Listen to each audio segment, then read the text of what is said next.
Welcome everybody back into Nerd Sesh. As always, I'm Carson Brabber, and alongside me is Logan Camden, but today I am not your host. I am going to be held to the coals and put in the trivia torture chamber for however long this takes by the one and only LC the Kid, who is your trivia master today and has prepared the ultimate trivia challenge for me to take on. So with that being said, this is your baby, Logan. I will throw it over to you to explain what's going to go down today.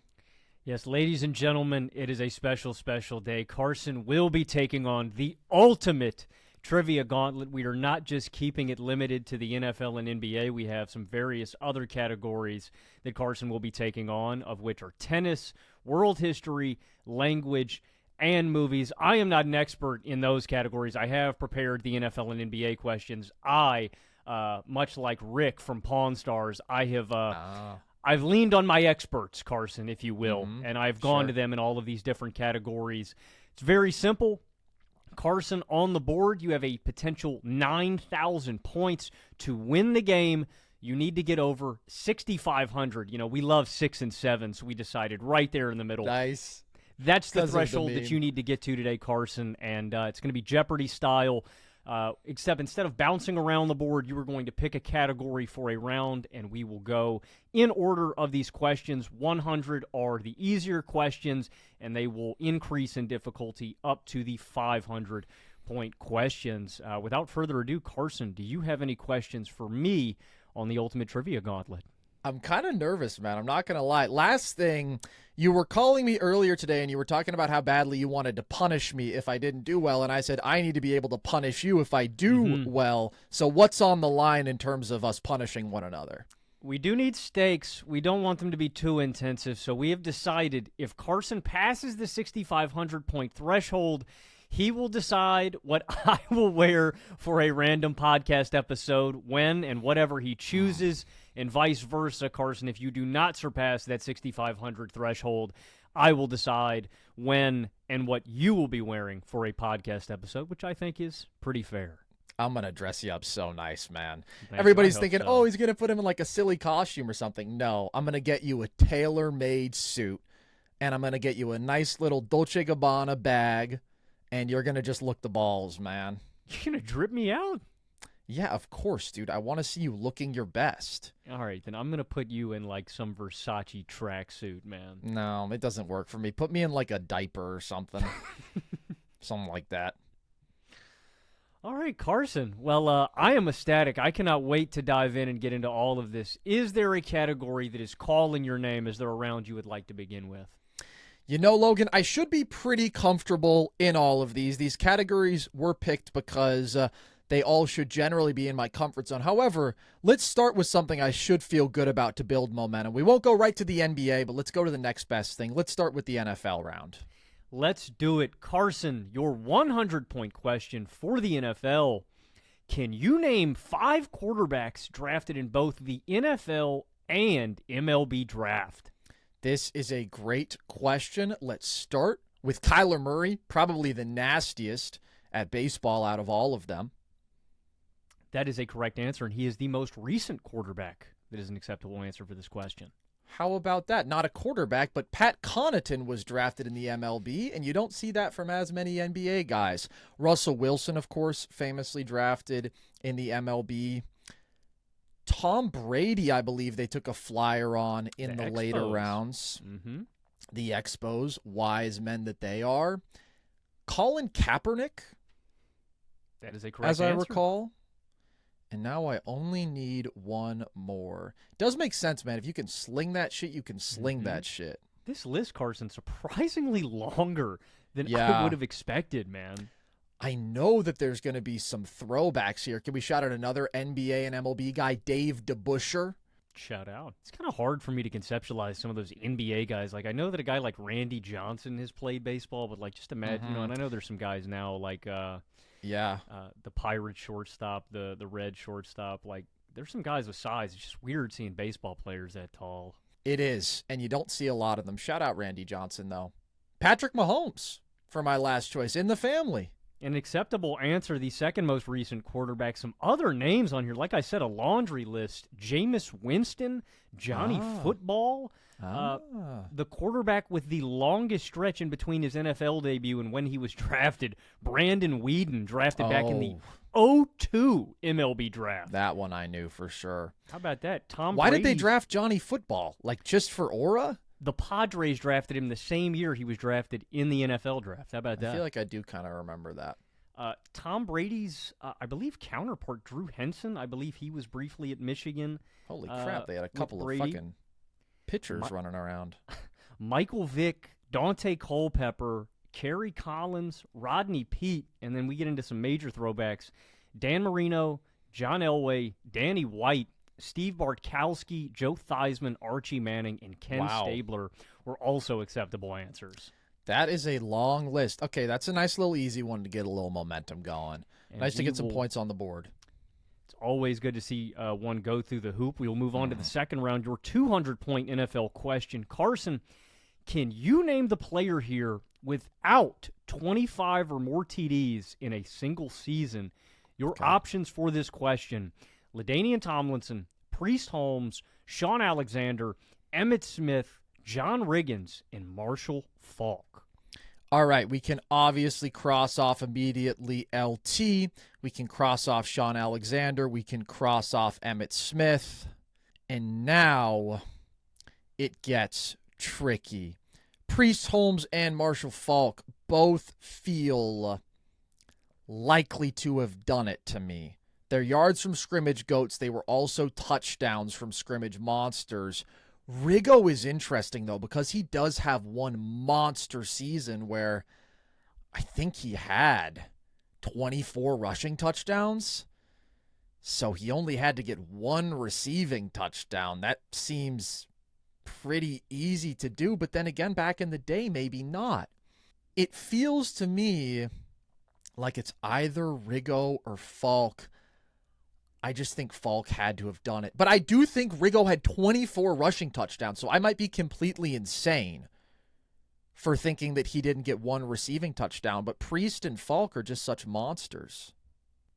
I'm going to say John Riggins is the odd man out.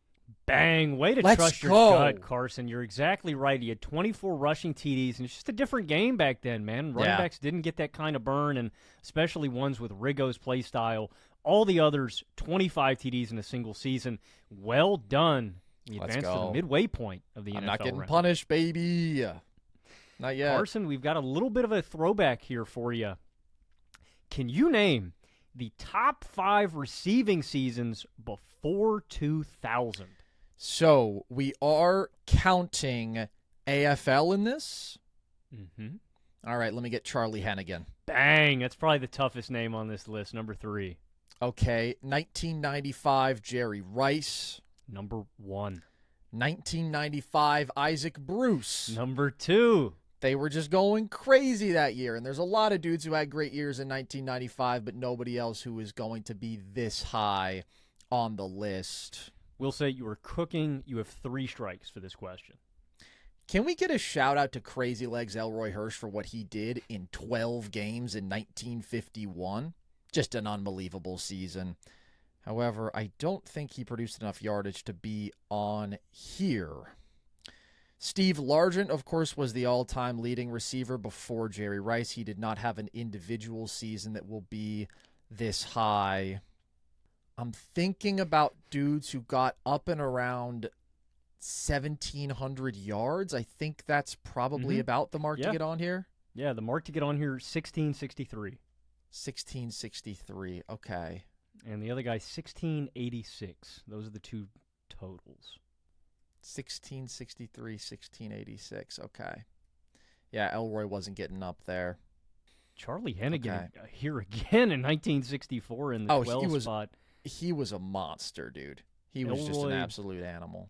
Elroy Hirsch down here in 18. Shout out Bill Groman, also for the Titans down at the 22 spot, 1960. Okay. I believe Michael Irvin has a year where he's up above 1,600, but I don't know that he got that close to 1,700. I'm just trying to think about other good candidates here. I always think, I mean, in the 60s, there were some monster seasons. I think about Lance Bambi Allworth. Let's let Lance Allworth rip. Lance Allworth is number 8 on this list. Damn. If it was a top 10 question, he would be correct. I almost don't even want to take a strike away for that. It's such a good guess. Thanance. I appreciate that. Unfortunately, it was wrong. But I will say, I'll give you a hint here. You don't have anybody that far back. You don't have any of the Allworths, the Elroys, none of those kind of guys. No Don Maynard Shouts, no Don Hudson. Okay. So maybe we're still just looking at the 90s here.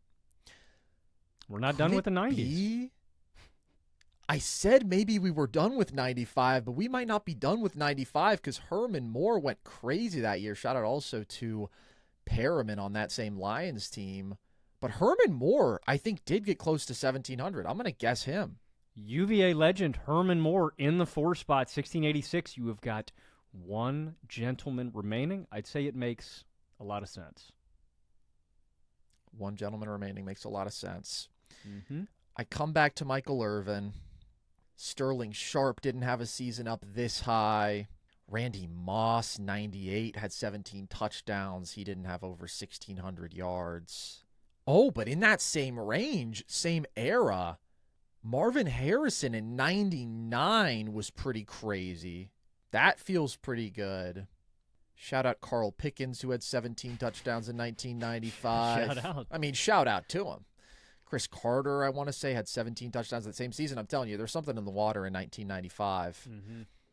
I'm going to open with Michael Irvin just because he had a lot of shots at it. Michael Irvin, number 7, one spot ahead of Lance Allworth, 1603 and 95. It's a great guess. Good guesses. So now this is for all the marbles. I think Marvin Harrison in 1999 is going to be the answer. I'm going to go with him. Cash him out. That's 300 points to Let's the board. Go. Come on. Marvin Harrison in the 5 spot. Way to clean it up, Carson. He is We're locked in. Perfect thus far through the NFL round. I don't know about that. I'm just doing my best. We move on to a passing question. Carson, can you name the top 10 oldest quarterbacks to throw for 4,000 yards in a single season? Tom Brady, obviously, number 1. Mm-hmm.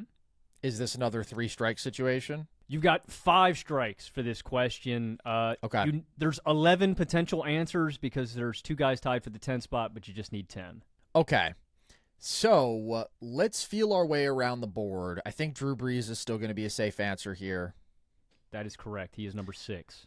I think Peyton Manning is still going to be a safe answer here. Number 7. It's interesting to me that I get 5 strikes here. I don't want to overthink it, but I wonder if that means there's a couple weird answers on the board. But there's not really much that I can do with that, is there? When was the last time Aaron Rodgers had 4,000 yards? I believe that would be 2021. Is Aaron Rodgers on here, Logan? Aaron Rodgers, number 5. Okay. Now I think about this generation of dudes. Matt Ryan and Eli Manning. Matt Ryan feels like a good bet because he was productive until the end. I'm going to buzz him in. Matt Ryan, one of the first guys off this list. Damn. That's a tough miss, but we can live with it. Big Phil, I don't think, although shout out to him for moving around with his big old wagon at 44 years old. Truly incredible to think about the fact that that happened this season. We could think a little further back, but 4,000 is a lot of yards, man. Big Ben Roethlisberger feels like he should be on this list. I'm going to let him rip. Big Ben is not here, actually. Wow. How close is he? Do you know? Big Ben, I think the age to get on here is 37. Okay. And he could be close. Tom Brady's punk ass just takes up so many of the top spots. Seriously, you'll spend all day looking. List. 37. Was Eli that old in his last good season? Feels close. I'm going to let Eli rip. Eli Manning is a correct answer. He is in the number 9 spot. All right. Now it's like, as much as I would love to get cheeky and go with like a longevity GOAT, like there's no world in which Vinny is on this list. Yeah, man, Ben was a really great answer. His final 2 seasons, he's 200 and 300 yards below. His age 36 season, he goes for 5,000. Yeah, that one did feel good.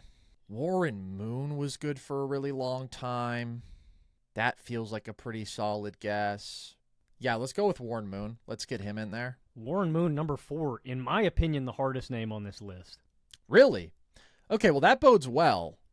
That implies more legends. Man, I think Steve Young was like 36 in 1998. He had an unbelievable year, but I don't think he's quite old enough.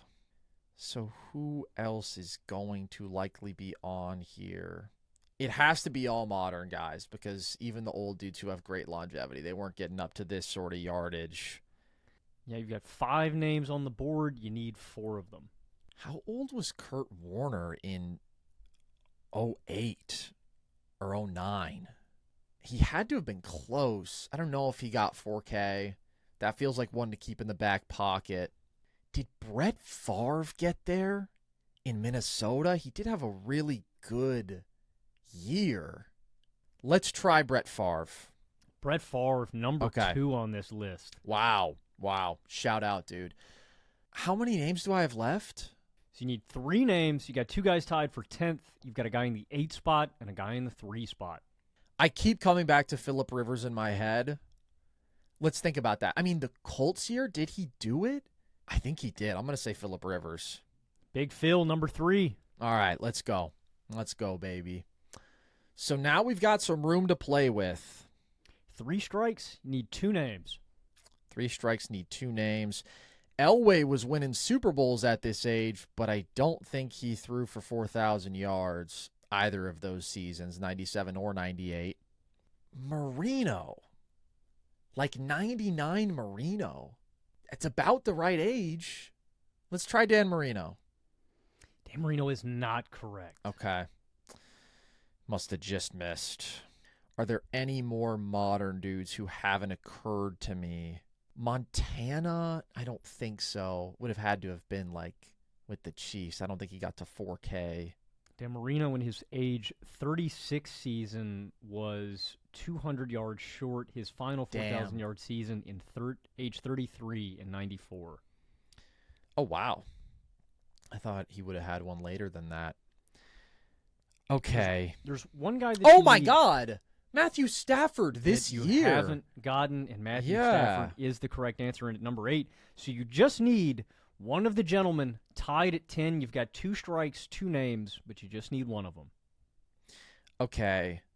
Matt Stafford, MVP of the league. Oh, speaking of which, another one of the oldest MVPs ever, Rich Gannon, 2002. Rich Gannon is not a correct answer. Oh, my God. That felt so good when it occurred to me. I do think Rich Gannon, I think he had 4,200 that year, the MVP season, so he definitely did surpass 4K. Not old enough, though. I thought he was like 37. Maybe he was 36. Gannon, 37. I think that should be an acceptable answer. I'm going to give it to you. He was 37. Well, what if he missed it by like months or something? I don't have months for any of these guys. Okay. I just wrote down all the 37-year-olds, so I think it counts. Your other 2 acceptable answers. Yeah. Carson Palmer with the Cardinals. I thought about Carson Palmer. Damn. And you mentioned the last guy, Kurt Warner, also would have been a acceptable answer. 2 freaking Cardinals. Wow. Okay, I did think about Carson Palmer. Shout out to the Carsons. Let's go, baby. We're perfect. I'm feeling froggy. Through the NFL section. Carson, I have prepared a question that hopefully I will have infected you enough for you to get the correct answers on this one. Okay. Can you name every rookie quarterback with at least 1 pass attempt for the Steelers since 2000? You have 3 strikes on this question, 8 names. Most likely the answer is no, but let's start with the good ones. Ben Roethlisberger. Correct. He's the only good one. Kenny Pickett. The most of any rookie quarterback. You've got the top 2 guys. He definitely could attempt a pass for you, that's for sure, when he could hold on to that damn ball. Am I right? Okay, so this is baby hands. Since 2000, so that takes out guys like Cordell Stewart, that takes out Tommy Maddox. Charlie Batch, as we all know, did not start with the Steelers. so he's not going to be on here. Now I'm thinking about somebody, and it disturbs me a little bit. But I believe he did start with the Steelers, and I believe he did attempt to pass. Is Chris Oladokun on here? Holy shit. No, I was not expecting that guess out of you. That is a ridiculous answer. Guess I overcomplicated that one. Mason Rudolph is going to be on here. Number 3, if you can believe it. Duck Hodges was a rookie, an old rookie, but a rookie nonetheless. Okay. In order in terms of attempts, so it's only going to get weirder from here. Let's think about guys who they drafted during the Ben era. All of these Josh guys. Dobbs, would he have attempted a pass? I'm going to say yes. Dobbs is a correct answer. All these guys were drafted in the Ben era? Except for one who was there when Ben was a rookie. And Ben, I think him and Ben either came in together or he came in the year previous. So he was not drafted during Ben's tenure, but everybody else was. Okay. So we got somebody from the 03 draft. We will circle back to that. I will give you a hint on him if you need. He is the toughest answer here. But I know you know the other two guys. Yeah, let's keep thinking back. Before Dobbs, who else did they draft to be a Big Ben backup? As Logan this guy's good chuckles. in college. For some reason, that just made me think of the Mason Rudolph, James Washington, Oklahoma State, and Steelers pairing. You're kind of warm with a little bit something there. I'm not going to. How can I be warm with that? I don't want you to get distracted with that, but you are warm with something about that. Okay, I'll take it. I'll take being warm. Better than being cold. Still kind of upset that Chris Oladokun wasn't an acceptable answer. That was a sick pull, bro. I can't lie. That was insane. He just didn't attempt to pass, I guess? He didn't. He was drafted by the Steelers, 7th rounder, but yeah. Yeah. Okay. So let's think about the Ben years. Let's think before Duck, before Mason, before Dobbs. This guy was the Steelers' backup, basically, in that little stretch. The Steelers' backup for a time. Post-Charlie Batch, He might have overlapped in the same time with Gradkowski, but it would have been Gradkowski and then this guy behind Ben. Shout out Drew Aller. He'll be joining this list this year for what it's worth. Maybe. Oh, my God. How have I not said a guy who you saw in person? Landry Jones, Oklahoma legend. Is that where I was kind of close? I mentioned the state of Oklahoma. Landry Jones. And now, Carson, you were down to two guys who both attempted one pass for the Steelers as a rookie. This is a question I should be asking you, man. I know you know both of these guys, and I will give you hints if you need them. A sweep to start the NFL round is such a good place to be in, and yet leaving the last 500 on the board is absolutely devastating. This question feels massive. This guy was there for a while after Charlie Batch. Boy, those are big shoes to fill. No. You got him. That's Landry Jones. Oh, that was Landry Jones. That was Landry Jones, correct. This is a guy who just attempted one pass. Cool. I know you know both of these guys. If you want, I'll trade you a hint for a strike. I'll take it. I'll go one hint for each quarterback for each strike. So, your hint for the guy way back in Ben's rookie season, that's when you think of him with the Steelers. He came up during our Stay Hot trivia episode. Okay, that is a pretty good hint potentially. It also could be the worst hint ever. Can I access 2.5 hours of memory from I will weeks tell ago? you, Matt brought him up. Okay. So he's got to be a Panther. There has to be a Panther connection there. Otherwise, I don't know why he's bringing him up. A Panther connection or a Cincinnati connection. Hold on a second. Oh, man. I mean, I'm on to my last strike, but I think I know who it is. I believe it's Brian St. Pierre. Holy shit, man. Let's fucking go, baby. What a pull. Out of the kindness of my heart, I'll give you a one-word hint. Okay. I just want you to hear this. I'm going to try to telekinetically get you here. Okay. Wordplay. Wordplay. Shakespearean. Freestyling. More of a... That's abstract. That's a thinker, that one. Wordplay. Alliteration and wordplay. Oh, Dennis Dixon, your mouth! Oh, nice. Okay, that's an assist. That's definitely an assist. But Dennis Dixon is such an absurd pull. Well done, Carson. Thank you, man. Let's go. And all right. You have swept the NFL round. What a hot start. I needed that, though, because I don't know what's coming. Like, I think I know a thing or two about some of these other categories, but I've never been tested in the battleground. So I need all the points in the sports I can get. And now it gets interesting. Where else would you like to go on the board? It is wide open for you. Man, let's go off of sports for now. Let's go to the language category. I'm just honestly really interested by what that's even going to entail. Like I said, I consulted my expert for these questions, and I did my best to go up in level of difficulty, but this is not my expertise, so I wish you the best. We'll see if it's mine. It's probably not. Carson, your 100-point language question. What was the first written language? The first written language. Now, what exactly are we considering a language? So this is definitely going to come out of the Middle East. And part of me wants to say it's Aramaic, the language that Jesus spoke. Can we get a big ups to Jesus, Logan? A big ups. Big ups to Jesus. I feel like I should just know this off the top of my head. It's definitely North African, Middle Eastern. I channeled like 8th grade history class for this one. Mesopotamia type beat, huh? Is it Sumerian? That Bang! feels good. I'm buzzing that in. Let's go. That is 100 points All on right. the board. Okay. For the Prepper Man. All right. We move on to the 200-point question in the language category. This is a multiple choice question. Okay. Carson, what is the word for the fear of foreign languages? A, linguophobia. B, I don't know how to pronounce that. Onomatophobia? That does not sound right. Let's go with it. C, Hellenologophobia, sure. Uh-huh.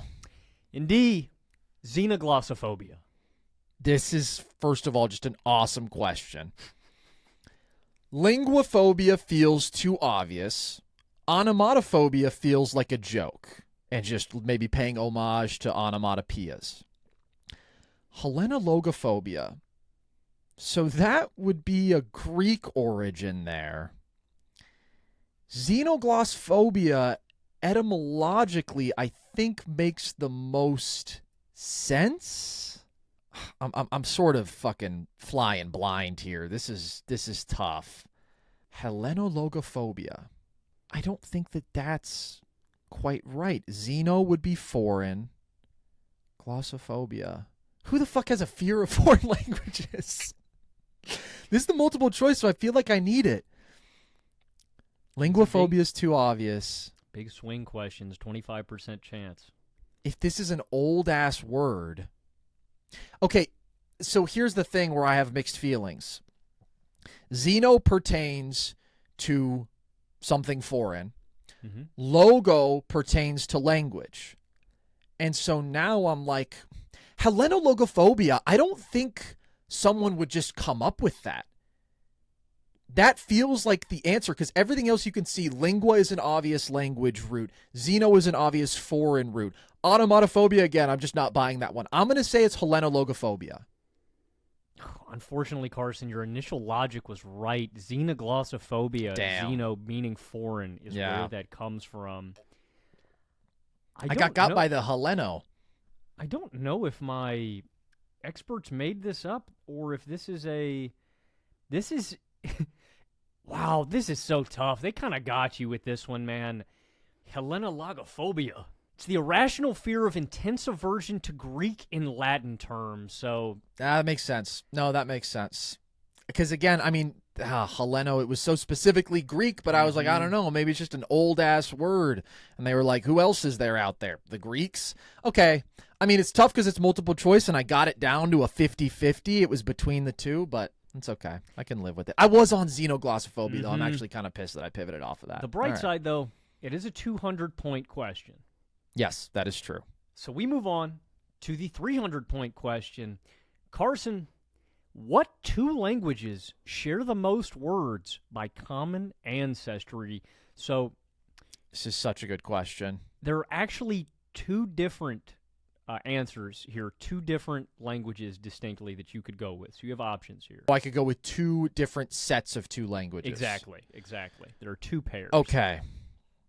This is awesome, can I just say? I mean, I feel like I might totally flub this round, but these are just awesome questions. They are. So let's think about this. First, I just go to the languages I know best, and those would be the Romance languages. But here's the thing. I actually think of Spanish with other languages that you find in the Iberian Peninsula, such as Catalan, such as Galician. Languages like that, I think, are potentially more likely. Valenciana would be another one. Between the Romance languages, I mean, there is some incredible common ancestry. Like, French and Italian share more than 80% of their vocabulary in terms of the origin of the word. Same goes for Spanish and Italian. So that's interesting. However, another family of languages that I look at that is extremely, extremely similar would be the Scandinavian languages. Danish and Swedish, Danish and Norwegian, very similar. Very similar. You could also look at the Slavic languages, though. And this is where I guess how you define a language is sort of subjective, because I don't know where exactly we draw the boundaries. Like, Serbian and Croatian are so similar that they were considered the same language for a long time, and by a lot of people still are. So they probably are just considered the same language. I will say, I'll give you 3 cracks at this one. 3 cracks at this. Okay, I appreciate it. And if I get either one of the answers, it's acceptable. It's over. It's done.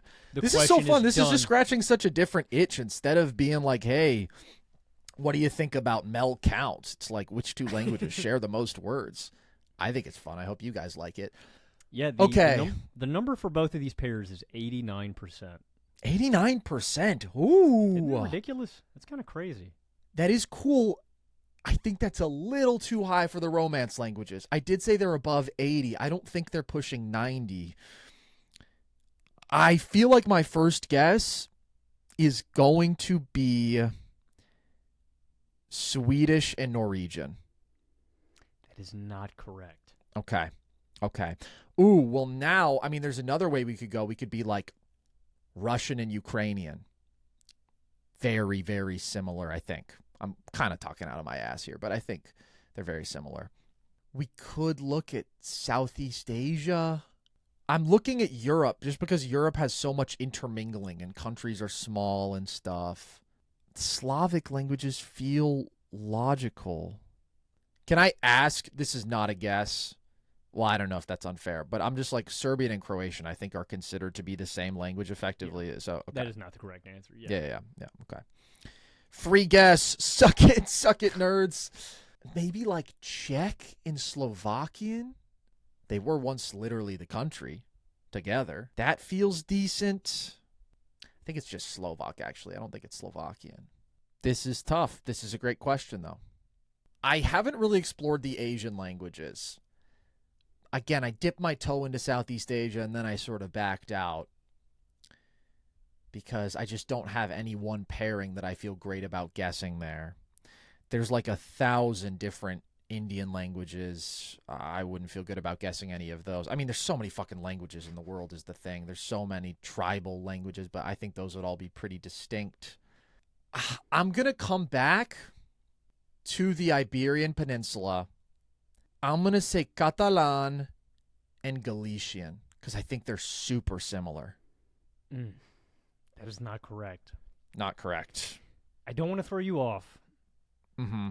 But you have mentioned a pair that is correct. That's something, man. Because I could have been throwing darts at absolutely nothing here. So that actually makes me feel good. Okay. I want you to trust your gut. You want me to trust my gut? Okay. I'll try. What have I mentioned? I mentioned various Slavic languages. But if it's not any former Yugoslav language... Well, I guess we didn't say that. We just said it's not Serbian or Croatian. I mentioned Czech and Slovak. I mentioned all the Romance languages, but I don't think it's any of those. I mean, I guess out of the ones that I've mentioned, I feel like Czech and Slovak is the most likely. I'm going to buzz that in. Man, dude, you were all over these last two. When you Damn. came out of the gates and said French and Italian share over 80%, I thought you were going to rip that immediately. That's also why I gave you the percentage. I was trying to get you there. The correct That's actually answers: brutal. That's just a Spanish and brutal Portuguese, miss. and French and Italian. I mean, it was literally the first thing I came out saying. It's right in my fucking wheelhouse. I'm pretty fucking pissed about that. I'm not going to lie, because I was right there. You have been all over these last two questions. It does get a little bit more difficult here. This one is open-ended. I will give you 3 to 5 strikes. We'll feel this one out. Okay. Which common English word holds the record for the most definitions in the Oxford Dictionary? Man, I can't let that last one go. French and Italian, I was right there. I got to move on. Okay, this is a great question. Best golfers put the bad holes behind. Logan, that is so freaking true, and I'm putting all my holes behind me. Some of the best advice my dad ever gave me. Just let it go, man. You're kind of like a dad to me, so I really needed to hear that out of you. Okay, this is a great question. This is also a tough question. The most definitions in the Oxford Dictionary. Which common English word holds the record for the most definitions in the Oxford Dictionary? I will say, I don't want to confuse you when I say this, but you do hear this term in certain sports. Maybe one we're going to talk about today. You hear this term. Okay. Well, that immediately tells me that it's not as common as I was thinking, because I was thinking like, I guess it couldn't be like a preposition or something, but my mind just went to the words that like we use the most. Mm-hmm. God, it's a great question. It's a really great question.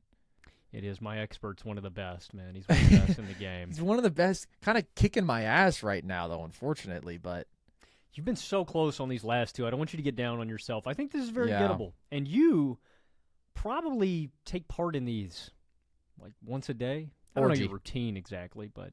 Orgy, Logan. Buzz it in. I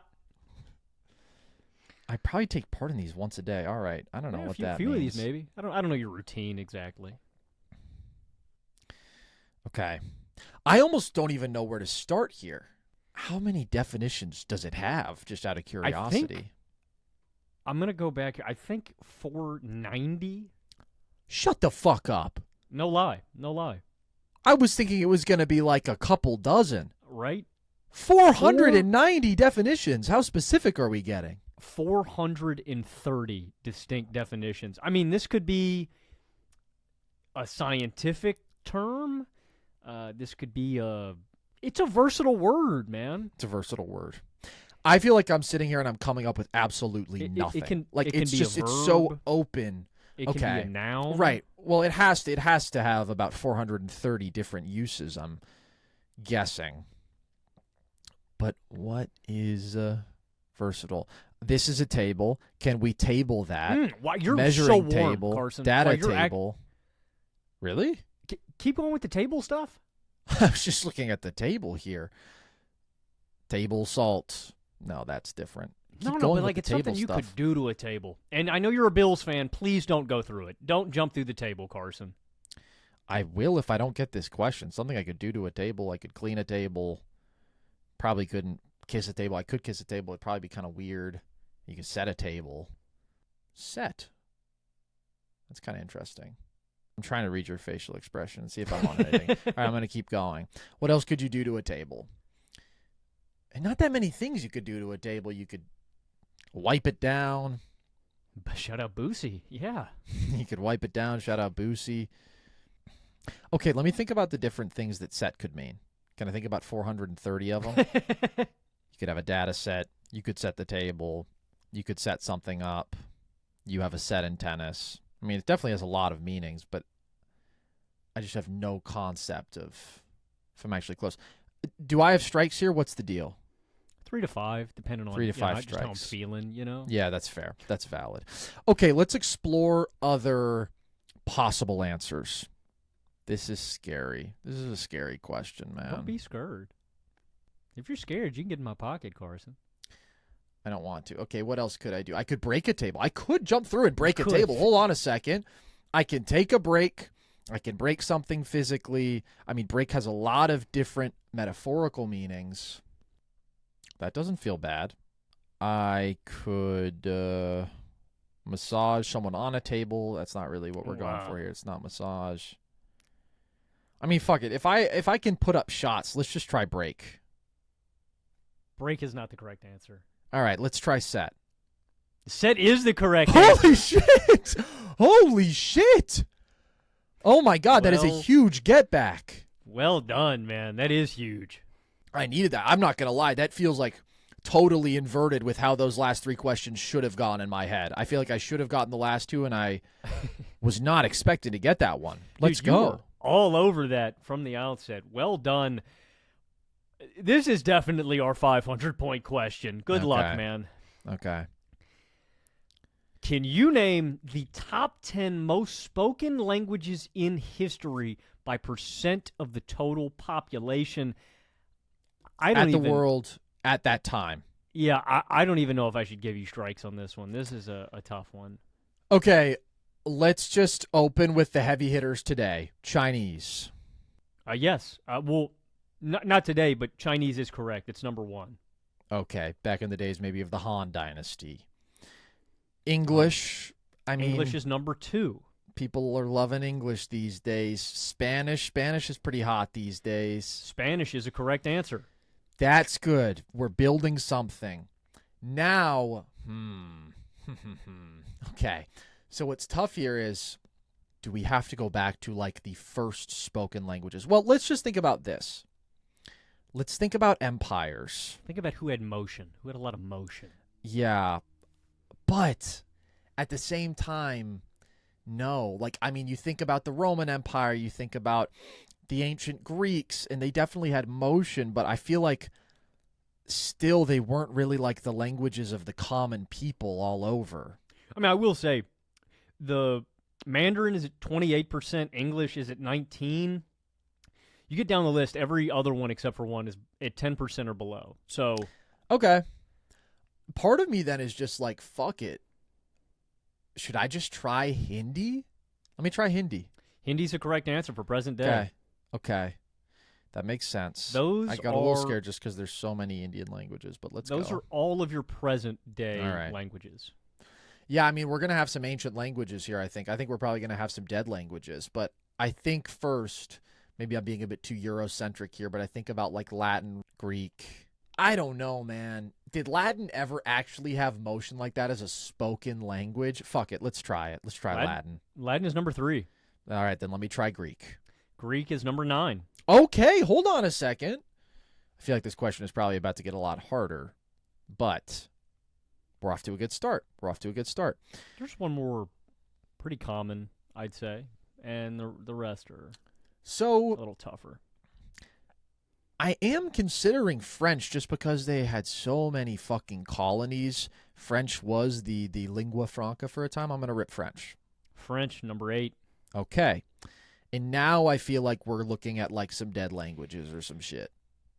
If these numbers are correct, you've got 1 in 1500 AD, 1 from 1 to 500 AD, and 1 500 BC. So, yeah. This is interesting. This is definitely outside my comfort zone, but let's just give it a shot. I mean, Sumerian already came up. Sumerian is not correct. Yeah, I wouldn't think so. I shouted out Aramaic. That doesn't feel good. These are like the George Mikens of languages. Right. Okay, yeah. Like you haven't heard of them, or? I've heard of all of these. Okay, that's good. Okay, we'll work with that. One of these I would not get. It's a weird, funky kind of name. The other two, I have at least, I've heard before. They make sense. Okay. Egyptian? I don't know. What were they speaking in, like, the Byzantine Empire? Sanskrit was huge back in the day. Is Sanskrit on here? Yeah, Sanskrit was, I feel like, is the toughest one on this list. Okay. Number 4. Great poll, dude. Okay. Cool writing. Cool looking writing on that one. These next two, very gettable. Is Egyptian one of them? Not Egyptian. Ancient Egyptian? Yeah, you're kind of warm. I don't know. It's not Egyptian. Okay, but I feel like it has to be Middle East or Africa just because that's where things kind of started. That is correct. Okay. I feel like in Mesopotamia, Sumerian was the big language, right? I don't know. I've said Aramaic a million times. I don't know if that's just a big deal because Jesus spoke it. I don't really know how widely spoken it was. Let me guess it. Not Aramaic. Okay. You're so warm with that guess, though. Like, yeah. But it's like, how many do I have in my bag? This one I think How many easier ancient than Aramaic. Middle Eastern languages? Really? Is it just like Hebrew? No, not Hebrew. Like it's Shit. You're so close. Arabic? Arabic. Oh, fucking yeah. Wow, I was overcomplicating. I was focusing too much on the ancient. Should have just been focused on that's still a big deal, man. Now you're just missing the one in the 10 spot. Okay. And what year was this peaking? 500 BC. Okay. But same It's not region. Greek. Same region. It's not Latin. Same region as that, but further back. Shit, man. I believe in you. This is very gettable. Turkish? It's so similar to like one that you've already guessed, but it's a little bit different. I think one of these languages uses this alphabet. Oh. Cyrillic? No. That's good, though. That's good. There's not that many alphabets. Latin, Cyrillic, Arabic. Cyrillic and Arabic are so close. And you're familiar with this. This isn't like... Yeah, something you haven't like heard I've heard of of it before. Okay. I mean, when I hear this, honestly, this isn't going to help you. Don't get caught up on this. Okay. I think of a video game series when I hear this language, but... Assassin's Creed. That Nope. company made this game, yeah. All right. Well, that's not going to help me. Who made that? Ubisoft? Ubisoft, when you don't get to punish me because I win the trivia challenge. Bitch. This is a huge swing. question. I'm one away. And I just don't feel like there's another language coming to me. From the Middle East, North Africa, 500 BC. I've said so many. You're so close. Persian? Bang! Oh, let's fucking go. Dude, way to go, Carson. I feel like I was almost making that harder on myself. That's big. I'm sorry. I'm pretty fired up. I was really pissed about missing the French and Italian one. You needed to get those to get back on track. You get 1,000 points out of the language category. You were so close to sweeping. Okay. And I think you're right on pace. Let's go back to sports, but I'm saving NBA. Let's go tennis. We're going to head to the tennis round, and we're going to start with your 100-point question. This is a multiple-choice question. Okay. Your question, who has the most bagels in Grand Slam history? Your answer choices, Novak Djokovic, Andre Agassi, Roger Federer, or Pete Sampras. This is an awesome question. Immediately, I'm going to be honest, I was kind of thinking it would be Rafa Nadal just for absolutely brutalizing people at the French Open. He's not on here. So let's think about it. Who is going to hold serve a lot, but obviously you also have to break serve. For those who don't know, a bagel is when you win a set 6 games 2-0, 6-love. So Djokovic, just for being the GOAT, makes a good case. However, I kind of feel like Fed just being such an elite server at his best. But the thing with Djokovic is he could bagel you more easily on any surface. I don't think it's going to be Agassi, incredible returner, but I don't think it's going to be Sampras, incredible server, not a good enough returner. I think it's going to be Djokovic or Fed, and I feel like it's going to be Fed. It's your boy Djokovic. God damn he beats Fed out by 5. He beats Agassi out by 1. Djokovic has 51 and the most in Grand Slam history. But, again, on the bright side, this is a 100-point question. Agassi was second, so it's really about being the GOAT returner. It makes sense. I mean, it's harder to get 3 breaks for sure than it is to hold 3 times. All right, that's fine. It's 100 points. We don't need it. We move on to the 200-point question. Who has won the most different Masters 1000s? Djokovic has won every Masters 1000 twice. So it's him. Okay, I don't know if this is a technicality. That is not the correct answer. Oh my God. Okay, it's going to be like they used to be different tournaments, like Hamburg used to be a Masters 1000. It has to be something like that because there's 9 currently, and Djokovic is the only one to win all of them twice. But that means that we are counting like tournaments that have since changed. And so based on that, I'm going to say, I feel like Fed would be at the cross section of them changing the most. So I'm going to say Roger Federer again. Federer isn't correct either. I will give you a hint. This guy's got 14 of them. I don't know if that helps you out at all. Okay. And yeah, now, I think you're on to it. It's the different part. Yeah. From my very elementary knowledge of tennis, though, and the research that I did coming into this guy does seem like a bit of a legend, though. I was not familiar with him before this, but he's got a resume. Okay, well, that immediately makes me think maybe this is old Ken Rosewall, just because he played forever and he played across a different generation, so they would have changed. I mean, let's just think about what used to be a 1000 that isn't. Hamburg, Stuttgart. They said, fuck the Germans. You don't get those anymore. What else has moved? I don't know. I mean, I guess the other question here is, like, I think the Masters 1000 designation starts in the 90s. Apparently, he won at 11 different venues. I mean, it could be Jimmy Connors. It could be Yvonne Lendl. I believe Agassi has the 4th most. It goes the big 3. It goes Djokovic, Rafa, Fed, and then I think it goes Agassi. I'll give you 3 more strikes for this question. All right. I feel like this question's kind of bullshit. I'm not going to lie. But let's just guess one of the old goats, I guess. Fuck it. Ken Rosewall. Ken Rosewall is not correct. Okay, Yvonne Lendl. Yvonne Lendl is the correct answer. Well done, Carson. Okay, I'll take my point and I'll shut up. Yeah, shout out Lendl. 94 titles in his career. Apparently across all tournaments. 14 different Masters 1000s. So shout out.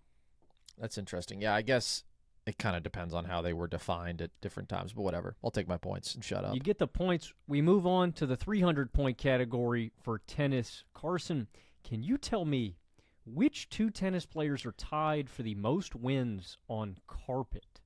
So I am certain that one of the answers is going to be Jimmy Connors. That is correct.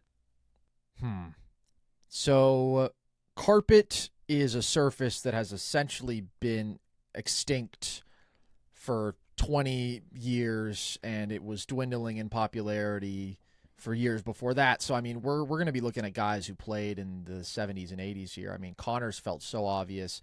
And now, I mean, I kind of do come back to my boy Ken Rosewall. I think he's interesting here because of the longevity. Lendl is once again interesting. Lendl is interesting because he's another longevity goat, and he just played so many fucking tournaments. McEnroe was a beast on carpet. I don't think he played long enough. I'm going to guess Yvonne Lendl with Jimmy Connors. Yvonne Lendl, 3rd with 33. This guy is tied with Connors with 43. I'll say you got 2 more strikes for this question. Okay, so these are the most titles on carpet. Sorry, I should have included that in That's fine. The question. That's on me. That 43 titles. So the thing with Johnny Mac is, even though he didn't play that long, I think he does have like 77 titles. I'm going to say John McEnroe. John McEnroe is exactly right. Let's go. Advance to the 400-point question. Well done, Carson. Let's go. This one, you got 10 answers on the board. I wish I knew how many strikes exactly to give you, but I don't know how difficult this is in the scope of things. I'll say you got 5 here. Can you name the top 10 players in percent of career first serve points won? I sure can try. By the way, I hope everybody who has the cross-section of interest in NFL, NBA, tennis world history, languages, and movies is enjoying this episode as much as I am, because this is fun. All right, let's start with Roger Federer. Not here, dude. I haven't heard of some of these people ever. All right, so I'm just going to go with the most massive of servers, John Isner. John Isner not here.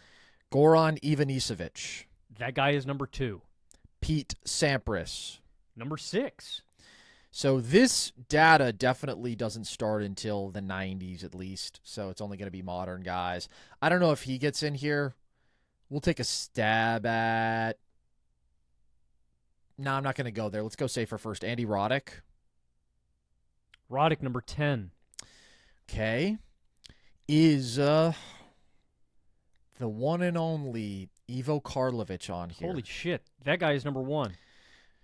He is one of the greatest servers ever. Not that good outside of it, but shout out to a Croatian legend. 6'10", massive. All right. I'm thinking maybe like a Nick Kyrgios could be interesting here. I was thinking about Pat Rafter earlier. I mean, just thinking about massive servers. Shout out to a current insane server, ServeBot, Giovanni Mpesci Pericard. He's an interesting thought. I don't know if this will help you. The number to get on here is 79.3%. That's a big number. You know what? I'm just going to keep it simple for now. Yannick Sinner, is he on here? Yannick Sinner is not here. That's crazy. So we're really looking at serve bots. I thought it would be like really good servers who are also just insane players like Fed, Sinner. But if they're not here, yeah, I'm not even going to touch like Djokovic then. I've heard of 2 of these guys, and they're not like the first, big names that come to you. All right. Let's keep thinking here. I mean, Riley Opelka is another massive server. There are some guys where it's like if you get the serve in, you're probably going to win the point. But he's just not that good, is the thing. No disrespect. Fuck it, Riley Opelka. Not here. Yeah, not surprised by that. Not surprised. Yeah, okay. This is a tough one. Shout out Mario Ancic, a legend. Shout out, you know what? Feliciano Lopez, Logan, is he on here? Not here, and I can rattle off the rest of the list. Third I have heard of, Raonic Milos. He is number 3. Oh, I love Milos Raonic, one of my favorite players. What am I doing as a boy? Maybe you can help me with some of these names. Number 4, we have Richard Krajicek. Krajicek, that's another good one. Dutch legend. Number 5, we have Wayne Arters. Oh, my God. He was just like an old serve bot. This guy's got a wicked name. Mark Philippoussis? Fuck, I thought about Philippoussis. When I thought about Rafter, I thought about Philippoussis with him. He's an insane server. I think you might have mentioned this guy, Greg Ruzetsky. Oh, Ruzetsky I did not mention, but I would not have thought of him, I'm going to be honest. And then the final name, number 9, Boris Becker. Okay, that's a pretty easy one. Becker should have come up. One of the great servers and players ever. Okay. I thought he might have been a little too early for them to have the data, though. Yeah, I wasn't getting that. I'm going to be honest. That's a tough question. It was a tough one. You do have a chance to redeem yourself here with the 500-point question, though. Who are the 4 pairs of players, men and women, who both handed each other their most career losses to any individual player? And it's amazing. I don't want the wording to get I think I understand. People confused, but they both gave the opponent their most career losses. So let's start with the greatest rivalry probably in tennis history. I believe the career head-to-head is 43-37, something like that. Let me get Martina Navratilova and Chris Evert. They are on the list. I believe the only pair of women on the list. And isn't that just fucking life, Logan? People always just rooting against the gals. Am I right? I'm taking I think there's a documentary coming out about their rivalry, actually. Let's go with, and I'm assuming, I guess I don't know exactly what's considered here, but if we count the Pro Tour, then Ken Rosewall and Rod Laver played each other a million times, and I'm going to guess they're on here. Yeah, I don't know where this comes from. They are not here, though. Okay. And well, I'm not going to give you any strikes on this one. If you get them, I will give you the points. I mean, let's go with the next one that is certainly correct. Djokovic, I believe, leads Rafa 31-29 in their career head-to-head, so that's going to be right. Number 1. Yep. Okay. 2 more pairs to go, both men. And these are legends, I would say. I'm just thinking about the greatest rivalries. We could go Sampras Agassi. Did Agassi beat Sampras more times than anybody else did? I'm going to take a shot at that. That is correct. You got 1 more pair to go. 1 more pair to go, baby. All right. Other great rivalries. I don't think Connors is going to be here with anyone. Ooh. You know what? Yeah. Let's just let it fly from the hip. I'm feeling good. Edberg and Becker, Logan, are they on here? That is not correct. Okay. God, I need this one. I think I'm going to get it, though. I feel good about this. I think you will, too. For my 500 burger. Shout out to the opposite of this, Roger Federer and Andy Roddick. I believe 21-2 was the career head-to-head in favor of Federer. Federer was giving him the business. He was, man. He was. One of the greatest matches ever. If you ever want to go watch an old tennis match, watch the 2009 Wimbledon final. It was 16-14 in the fifth set, and he denied Roddick, I believe for the third time, of a Wimbledon title in a final between the two of them. Vicious, vicious man, that Fed. All right. Who else is going to be on here? Got another signature rivalry. Mm-hmm. I mean, I recognize these names, so somebody. I would consider these guys legends. Okay. But if we're not going as far back as Rosewall and Laver, because I assume that they just don't have the specific numbers, or ATP doesn't track them at least. Could it be McEnroe and Connors? I'm going to try that. McEnroe and Connors. You've got half of the final answer. Interesting. Well, people may be screaming, Borg and McEnroe. They made that movie with Shia LaBeouf. They only played 14 times. They were 7-7 in the head-to-head. Is that the answer? Nobody else beat John McEnroe more than 7 times? Bjorn Borg and John McEnroe are the final answer. They probably are screaming that at the TV right now. Holy shit. I just can't believe Connors didn't beat him more than that. Turns out he did. It's me from the future, just here to let you guys know that Connors actually beat McEnroe 14 times, which is twice as many as Borg beat him. But the player who actually beat McEnroe the most times was Yvonne Lendl, who did it 21 times, and McEnroe beat Lendl 15 times. He handed him the most losses of any player in his career. So actually, Borg and McEnroe should not have been an answer. They're not even close to being an answer, but Lendl and McEnroe would have been an acceptable answer. Also, while we're here, while I've got you guys here, fun fact, this question was definitely just counting the open era in terms of these answers. However, if you count the separate pro tour, when tennis was split between a pro and amateur tour,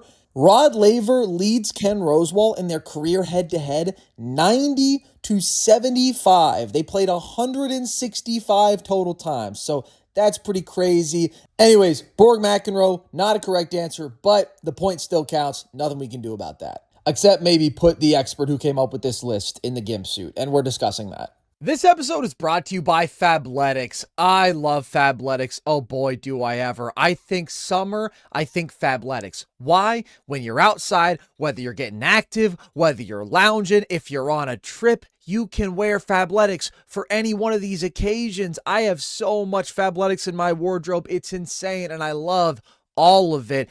As you are watching this video, I am somewhere in Europe. I am chilling fat, and guess what I'm wearing? Guess what I'm wearing? I'm wearing my Fabletics, and you should be too this summer because you just can't beat Fabletics. As a matter of fact, Carson, I'm wearing Fabletics right now too, and it is my favorite part of Fabletics. Just how versatile all of their pieces are. If you're running errands, if you're working out, if you're traveling, you can wear Fabletics when you're doing whatever and wherever. And if you sign up as a new VIP with Fabletics, you can get 70 to 80% off everything. It makes it super easy to grab outfits, workout shirts, lounge pieces, and everyday staples for summer without overthinking it. What a deal. If you shop now at fabletics.com/nerdsesh, you can get 70 to 80% off everything. When you sign up as a new VIP, you take a quick style quiz, and you have to be sure to select Nerd Sesh when prompted to unlock this offer. It's a limited time offer, so don't wait. Again, that's fabletics.com/nerdsesh for 70 to 80% off everything as a new VIP. All right. So, sports have gone pretty well for me. Going outside of sports has been a little bit scarier. I'm going to go to movies. Let's go to movies for now. Okay, we move on to the movies round. We're going to get it started with the 100-point question. My expert gave me some options with the movie category, so shout out to my expert for that. Shout out. And your first one. Which movie had the most takes ever required for a scene? Man, this feels like one I should maybe know off the top of my head. I am not a movie buff, but I did have a little recollection of this trivia due to an interview or something that happened with the actress involved in this movie. Okay, I feel like first thing that comes to my mind is Stanley Kubrick just abusing Shelley Duvall and making her do something 100,000 times over. Is that it in The Shining? That is exactly right. Yeah, it is The Shining. Yeah. Well done, Carson. You get an easy 100 to start the movie category. She had a tough time on that movie. Poor lady. Great performance. Number 2 for 200 points. Who almost played the Terminator? Me in my dreams. I don't know. Almost. You know, if ifs and buts were candies and nuts, then I'd be the candy nut man. If. That's a great question. If. Who was in that movie? If. Ryan Reynolds? If. Yep, if. That is the word that may bust this thing open. If. Bust this thing open. Chill with that, dude. All right. You're kind of freaking me out here. No, if. I mean, you just cut this question right open, man. Just carve it up. I'm carving it up, dude. Yeah. Who almost played the Terminator? If. If he played the Terminator, you know? Isn't that the big question about this guy? Boy, you are scaring me, man. Well, I would be scared of this guy for a multitude of reasons. For a multitude I love of this reasons. question. Mel Shout Gibson? out to my expert for this one. Mel Gibson? Ooh, you know, maybe you'd Mel be scared Gibson of him because of all both. the racism and the drinking and the anti-Semitism and the violence against women and all that stuff. I thought maybe you'd be scared of him. Plus, he's also a big they guy. definitely have some questionable, character qualities. Great question. Shout out to all the experts for coming up with a lot of great questions on this episode. Out. This rocks. I feel like this is just for me as much as anything. I'm just having a great time. Hope you guys are also enjoying it, watching. Okay. The experts definitely carried this episode. Shout out to them for these. Well, Logan, you're one of the experts, and you're our darling host, our beautiful host, who almost played the Terminator. I don't know. Let's just guess. Let's think about action heroes of the time. Sylvester Stallone. I don't know why he would scare you as much. Carl Weathers. I doubt it. You're Really? a little bit warmer with that guess. A little bit Interesting. warmer with that guess. Stop it. Oh, my God. O.J. Simpson? No way. No fucking way. If I did it. Oh, my God, it was right there. I can't believe that. OJ almost played I think it would have been spot on. It's one of the greatest what-ifs in human history. He would have been killer. Well said, Carson. Damn. Wow, I would have loved to see that movie. He's not a good enough actor to do that. He's not scary. He's just like, I'm going to stab you. It's not scary. Well, speaking of which, Oh? what was the first movie ever to show a toilet flush? Bro. I had this at bar trivia like a year ago. Fuck. I don't feel like the movie was memorable, though, but that should be in there somewhere. This movie is memorable. The movie's for memorable. Sure. Why do I want to say it's The Exorcist? That's a wicked movie. Not the correct answer. I feel like maybe they were showing a toilet flush in The Exorcist. What were we just talking about? O.J. Simpson? Yeah. The goat? Stabbing. Ooh, it's some sort of stabbing movie. Fucking, Psycho? Bang! Let's go! Go ahead, Carson. Let's go! We're getting some points here, baby. God, I was so scared of Psycho as a kid, and I never even saw it. My grandma just described to me in great detail the scene where he stabs the lady in the shower. Sorry, spoilers. And I just didn't want to go to the bathroom for years. I didn't want to shower. And that's why I stink the way I do. You're showering now, life. though, right? Well, I'm working my way up to it. Okay, well, take your time. Take your time. I like to go to a Korean bathhouse, and I just sort of scrub myself down. You're closing in on the point total. These last Come on, two will baby. be vital. Carson, I need 10 movies from you. 10 movies specifically that take place in 24 hours. I love it. I love it. I love it. Sinners. You know, that's not here, but it should be a correct answer. I'm going to count it. Yeah. I mean, I feel like there's probably more answers than you could ever write down. Let's go with Before Sunrise.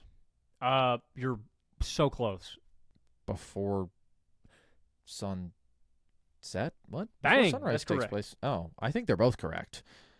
Are those two separate movies? Yeah, they're part of a trilogy. Okay, Before Sunset is on my list. Super bad. Oh, no. At the end when they're at the mall, that's another day. So forget about that. Most of it takes place on the same day. Well, the funny thing about my back.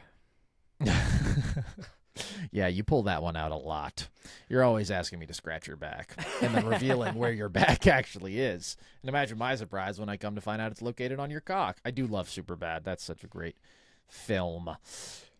Other 24-hour movies. Good Time. Uncut Gems. Shout out to the Safdie brothers. You know, Uncut Gems is not on here, but that should also be a correct answer. I believe so, right? I think. I mean, I've seen for Uncut. I mean, for movies I've seen, I will give you if I think they should count. I think that counts. This is an awesome question. What are other 24-hour movies? Ooh. Titanic? Titanic is not on my Maybe list. that's like a day and a half. It's definitely a short window movie. It might not literally be 24 hours, though. Other 24-hour movies. Got some classics on here for sure. 12 Angry Men. Bang, dude. It's just a bunch of dudes hashing shit out and they're angry. Fucking love that movie, man. That is a good one. That is a really good one. We've got some classics on here, okay? Mm-hmm. I love going back and watching some of these, man. These are some bangers. What do I need, like 4 more? You've got 1, 2, 3, 4, 5. You need 5 more. We're halfway there. What else takes place in 24 hours? I'm trying Got to think some of any action here. horror You've movies. got- Sure, some action. You got a couple from Ooh. a specific director. I've never seen this movie, but I think it takes place in 24 hours. Is Die Hard on here? Dude, what? Well, it's a Christmas movie. Everybody knows that it just happens on Christmas. You've never seen Die Hard? No, but it is right. Dude. It's right. Yeah, it's correct, but come on, man. No, I've never seen it. Got to, bro. He's such a good villain, man. Hans Home Gruber. Alone takes more than 24 hours because there's the night when he has the ice cream. There's the night when he like tortures the robbers. Ooh, no, that's more than 24 hours. That's another short window movie, but No Country for Old Men. That's a multi-day pursuit, I Banger. believe. Banger indeed. You do have a couple of movies from a prominent director. Couple movies If from you a can pinpoint prominent them. director. Mm-hmm. A couple movies from a prominent director. Dunkirk. That's right, I think. Is that not right? It's not on my list, so I don't know. Okay, I think this happens over a week. Okay, all right. I'm not 100% sure, though. I've not seen this movie. Okay. Oh, you know, my brother was just specifically talking to me about this recently. Dazed and Confused is one of those 24-hour movies, isn't it? That's also not on my list, but Shit. I thought it was. I thought he specifically said that to me. that might be correct. Shout out Matthew McConaughey. Shout out Matthew McConaughey. All right. He comes up once again. Last Day of School. I think. It's the think last this day is of correct. school. Oh. Hold on. Last day of school movies. Oh, my God. Fucking. Wait, is that 24 hours? Ferris Rip it. Bueller's Day Off? Bang! There's another one if you want to get it. Fast Times at Ridgemont High? Is that 24 hours? Oh my God, dude, that just kind of got me a little chubbed a little bit. Really? I didn't like that movie that much. What? Dude, that movie's awesome. He's like really, really horny. And I guess I I just just wasn't like love- feeling that revved up. I just At that love. time. Spicoli, Sean Penn. Oh my God, dude, Spicoli. See, I feel like that's so kills me. iconic. He's in the movie for like 6 minutes though. It's kind of like He's Heath Ledger he Joker. rocks. Yeah, he's really good. I just need some tasty waves, a cool buzz, and I'm all right. Graduation movies. You know what is a graduation movie? I like Booksmart. I don't know if that's 24 hours. I think it might be more days, but I'm just like thinking about that formula now. You got 8. I just need 2 more. You need 2 more out of me, boss. But now I'm just stuck on like high school graduation movies. Yeah, I mean, there's like a Breakfast Club. That's not a Bang! graduation movie, but yeah, it does. It's them in detention. That's the whole freaking That movie. is one of my favorite movies ever. That is correct. What's another movie that's just like continuous? Oh, Reservoir Dogs. Bang, cash me out. Cook. Let's go. Oh, that's a good question. That's fun. You just get to think about a lot of different movies. That's awesome. Eviscerated. And now Let's go. we move on to a big swing question. 500 points here. Carson needs 2K total to dress me up like a little schoolgirl with pigtails. We will see if it happens. No, I'm going to put you in a nice suit. I already told you. We move on to the 500-point question, Carson. We are going to have to get specific, and I'm going to need all of these answers. Okay. Not going to put a strike total on you. Can you name the most profitable movies ever relative to their budget? Obsession, baby. Let's fucking go. YouTuber to director pipeline, Logan. That's us, baby. That's us. That's you and me with our movie about sports. We could do like sort of like a Rudy thing. Or like, That's not on We're here, but both that is Rudy? definitely a correct answer. I think it's number 1 now. So I think maybe the list just isn't updated because it's so recent. there are 9 other movies that I need you to get on here. Okay, Blair Witch Project. Bang. Paranormal Activities. Bang. I mean, shit, dude. I think Backrooms is pretty fucking high up there now, too. Some of these new horror flicks, Logan. I mean, they've got these fucking tweens making them for $1.50, and they're making hundreds of millions. Do you have some horror movies here? Yeah, it's the budget genre. Okay, what about another famous budget movie, Napoleon Dynamite? That is correct. It's got to be all horror and comedies, I feel like. I just don't feel like there's really going to be drama. There's Certainly a no couple action. Others, but I'll help you when we get there. You do have Okay. got a big-time action movie. Oh, wow, I just said I think there's no action. Well, Big-time action movie. actually, let me rephrase that. It's not. It's more. It's probably considered more drama in sports, but there's some action. Drama and sports. And that's my way in. It's got to be a really successful sports movie, but it can't have a big cast. It can't have big stars. You Doesn't. got to pay big bucks to. He was not when he made this movie. Rocky, bang. Bang. Yep, that's a good one. That's a great one, even. And now Yeah, you've got we 2 continue horror down this movies road. that begin a series. Saw? Yes. Let's fucking go. Fuck it, Insidious. Cash me out. Oh, not Insidious. That's Oh, a great all guess. right. This one's a little bit more box office. Yeah, The Conjuring? not The Conjuring. No, a little further back. They've fallen off. Goddamn, this series has just fallen off. Oh, It is a Scream. You know, like worse Scream in- 28? Halloween? Okay, Worse now in I'm my just spamming. Halloween. Okay, all right. Halloween has fallen off so hard, but yeah, it's correct. I've never seen any Halloween movies or any Scream movies. Maybe watch the first. I mean, Halloween. Like I just remember I watched He's a scary guy, though. I saw one of them in theaters. Yeah, but it's like, how many times can you run back? It's like Saw, dude. How many times can we run back the same? Oh my god, a big scary guy has Big put us in scary a guy. trap. Yeah, don't try to distract me, though, because I'm pretty close to getting you to do a podcast in your underwear. We're on the True. freaking verge of something, or maybe your assless chaps. That'd be nice. That'd be real nice. Though it wouldn't really show up on camera that well, I guess. I think this movie has been remade. I think they're referring to the original movie in 1979 that is on this list. 1979, can we shout out the Best Picture winner that year? Kramer versus Kramer, one of my favorite movies ever. It's been remade, this movie. You mentioned this guy not that long ago in the movie section that acted and was the main star in this movie.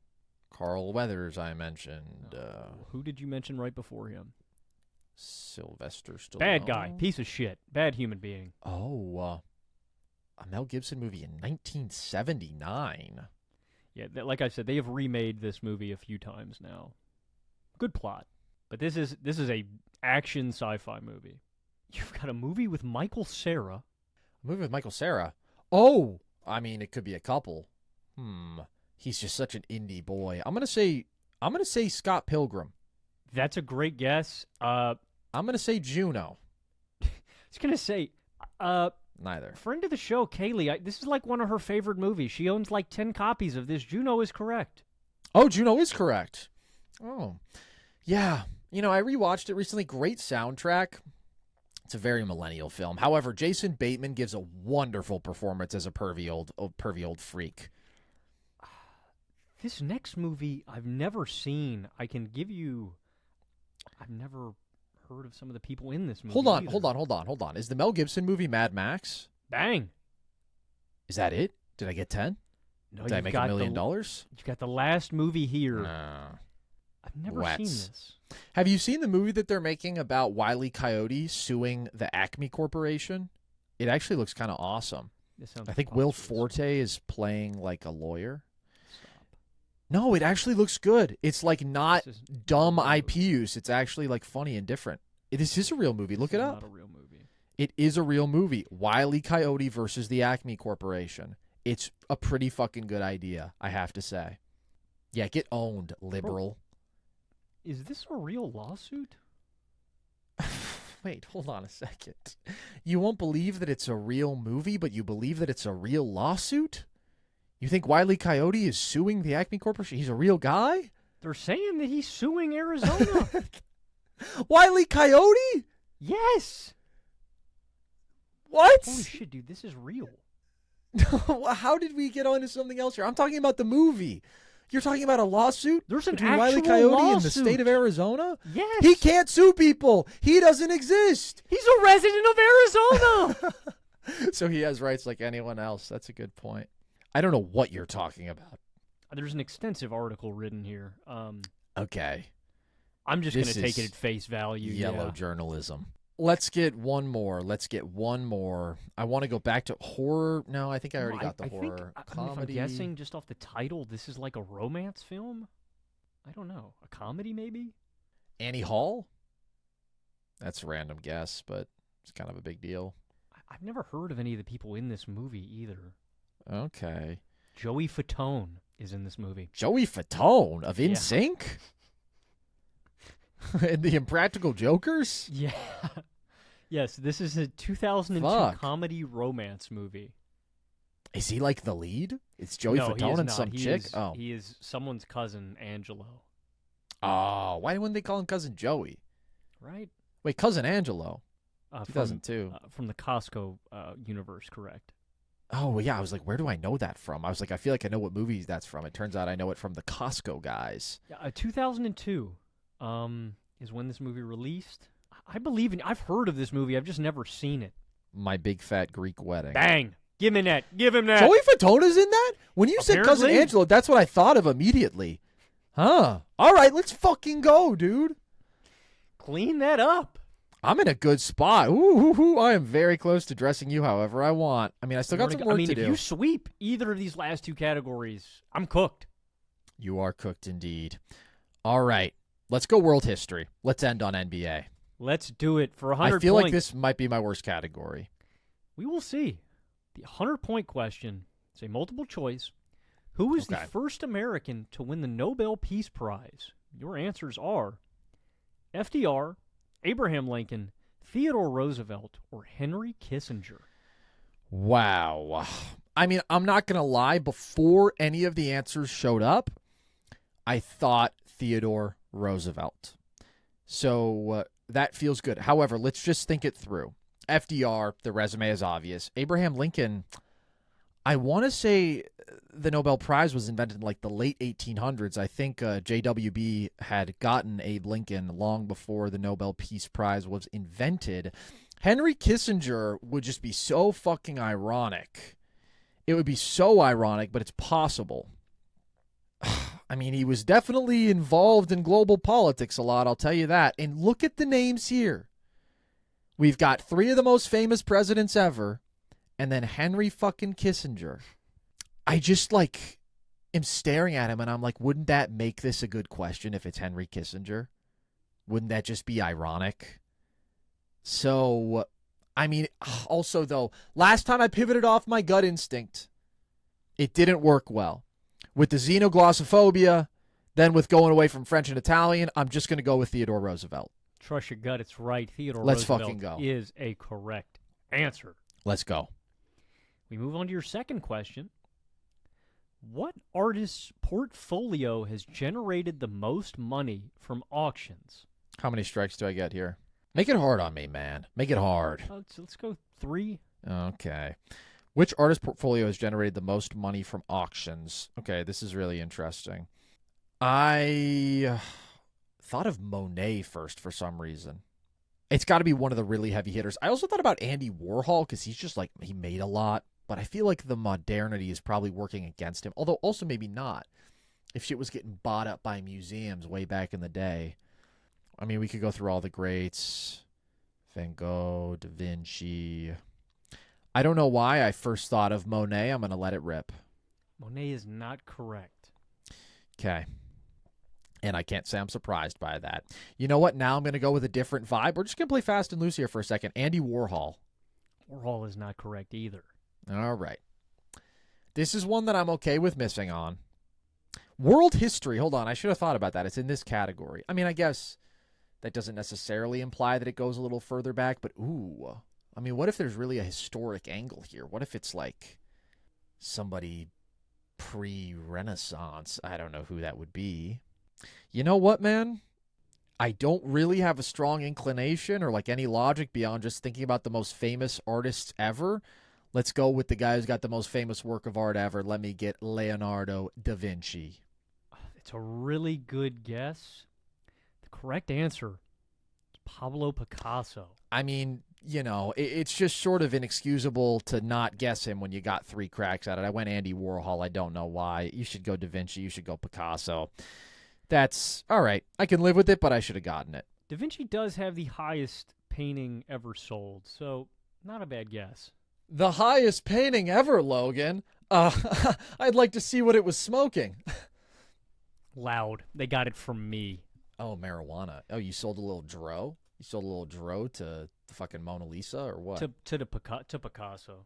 Big ups. You know, 200 points, though. Not that big of a deal. You can redeem yourself here. I could tank just to fucking make the NBA round most dramatic. I'm not going to do that, but I could. You could. Your 300-point question. What is the biggest country not in the United Nations? This is by population. I will say... No? This one was a little tricky. Okay. Well, let's just immediately think about this. Do I know everybody who's in the United Nations? I do not. But my first thought is Russia. Because they're just so damn hostile with everybody. I am going to say Russia. Russia is not correct. Can you tell me if Russia is not correct because they're in the UN or if it's because there's a bigger country? I think they are a part of the UN. Yeah, okay, that makes sense. That makes sense. Again, I'm sort of flying blind on this one. One's... you'll see why it's kind of tricky, but... All right. So, I feel like maybe it's a lot smaller. Just based on the way you're talking. And it's like, Russia's in the UN, so who the fuck isn't in there, really, I guess? Because they're hostile to pretty much everybody, and they're still in there. So, what could it be? What could it be? Geographically, you're not that far off. Like, they're not close. They're not that far. Yeah, this is tough. This requires, This is I guess, a very knowledge of exactly what percentage of countries are in the UN. I know it's high. I don't know exactly how high. Okay, but let's think of a reason why you might not be in the UN. Well, again, I thought maybe extreme political beliefs, putting you at odds with everyone else. But I don't know. I don't know. If you can think on that line of thinking, I don't want you to get lost down a rabbit hole, but that would probably get you to this answer. Like Afghanistan? No? It's not Afghanistan. I mean, there are so many countries in the UN that it's like you have to go so far down the list to get Okay, so it is a small country. It's a small country. I can give you the numbers. 24 million is the number. 24 million. Okay. That definitely helps a lot. How many strikes do I have on this? I'm not even going to give you any. Like, if you can get to this country, I'll If I give can it get to there, if I can get there, I get a bucket. Okay. you. This is a tough one. 24 million. And it's not that far from Russia. The problem is Yeah, Russia covers a lot of ground, so I don't know if we're It's not talking that far from Asia, Russia in the sense- Europe. The gap between there and Russia is like the gap between like Boston and L.A. Oh, okay. Well, but also it's like which part of Russia are we talking about? Siberia? Are we talking about Moscow? You know, there's a lot of Russia to cover. Mhm. Okay. I just mean that side of the world. Yeah. Okay. I don't know, dude. For all I know, it could be like fucking Uzbekistan. Now I'm just thinking about 24 million and what feels good in that range. There's a lot of stands. There's a lot of stands to cover. I don't really think it's any of them. Well, it could be. I don't know. There's a reason this is such a kind of tricky question. Some sort of technicality, mayhaps. Something like that? Little bit. Little bit. Is it Taiwan? It's Taiwan. That is exactly right. Wow, why are they not in the UN? Well, I Because think they just want to be independent on all things. their status, yeah, I guess Hmm. but that is the correct answer. All right, let's go. I'll take it. We move on to your 400-point question, which is going to be, what country has the highest win-loss percentage in wartime battles? I will say there's one answer here. I'm going to give you one strike at this one. Yeah, that's fair. Okay, wartime battles. So this is not a war. This is like specific battles. I wonder how this is determined. Is it just who inflicted more casualties to the other?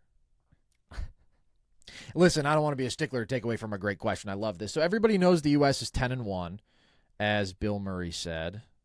That's a pretty good record. I'm thinking, I don't think it can be any of like the great European powers. I think they've just fought too many wars against each other that you're going to win some, you're going to lose some. I'm going to take them out of it. Is there a minimum number of wartime battles here, Logan? I wish I knew. Okay.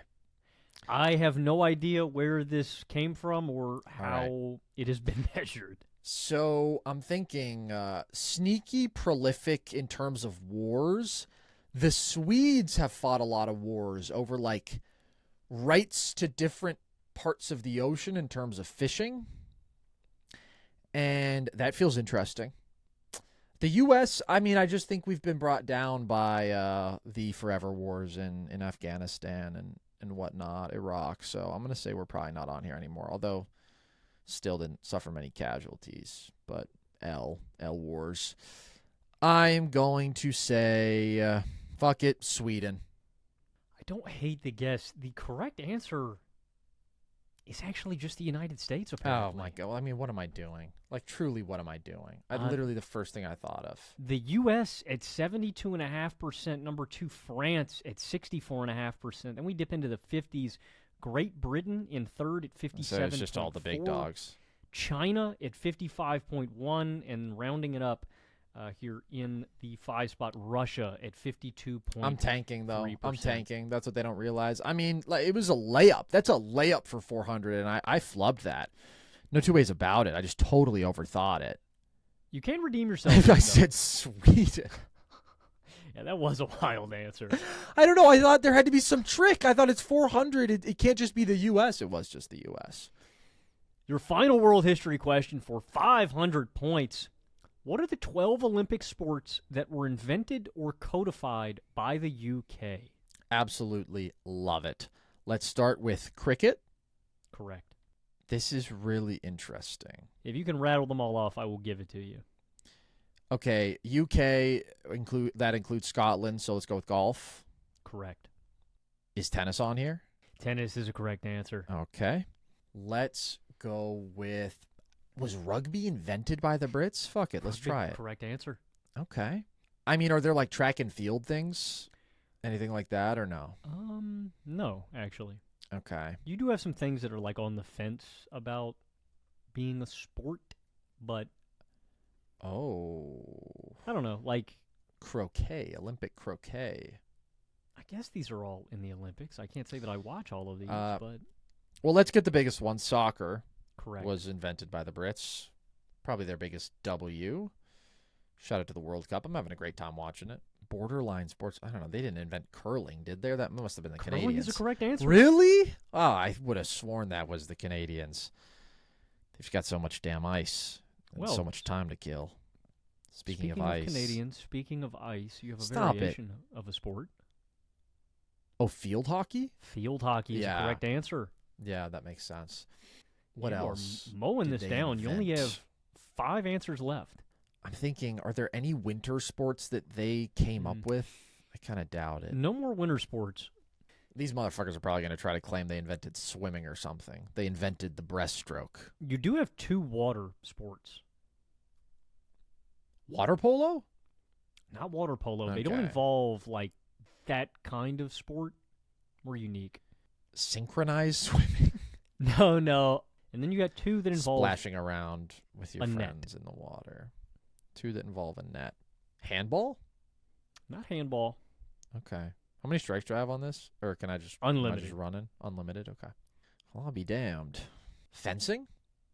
Did they invent fencing? That's a good guess. You do have one sort of combat, not sort of combat. You have one combat sport here. One combat sport here. Boxing? Boxing is correct. We've got a sport that involves a net. 2 involving a net, 2 involving water. Yep. And then you are done with this question. Badminton? Did the Brits invent Badminton is correct. It's such a British name. I should have known, but it's just like it's so dominated by Asia these days. Wow. Okay. Fuck it. They didn't invent like ping pong too, did they? Table tennis? That is exactly right. Wow. They're getting fucking lapped. They're getting cleared at all this shit now.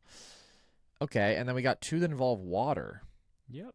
There's not many sports that involve water. That's why I said like they're not traditional like water polo, like they're unique. We'd still consider them sports. One of these is very physically intensive. Doing it? Like doing it? No, that wouldn't be in the Olympics. You couldn't broadcast that on TV. It definitely goes on during the Olympics for sure. Hello. That's just a fact. That's where you're looking for your Olympic baby mama. You're going to tell them that you're some sort of janitorial fellow, some sort of custodian. I can sneak in there into the Olympic Village. You could do like a Goodwill Hunting. You could be like solving math problems on the board, and they'd be like, hey, man, what are you doing? Like, it's the Olympic Village. We don't really care about your mathematic equations. And then you could say, hey, want to do me? And then we could have an athletic baby like Bronny. We could have our own little Bronny. It's an idea. It's a great idea. Worth a shot. It's worth a shot. Idea. What else is going on in water, man? What is in water? H2O, baby.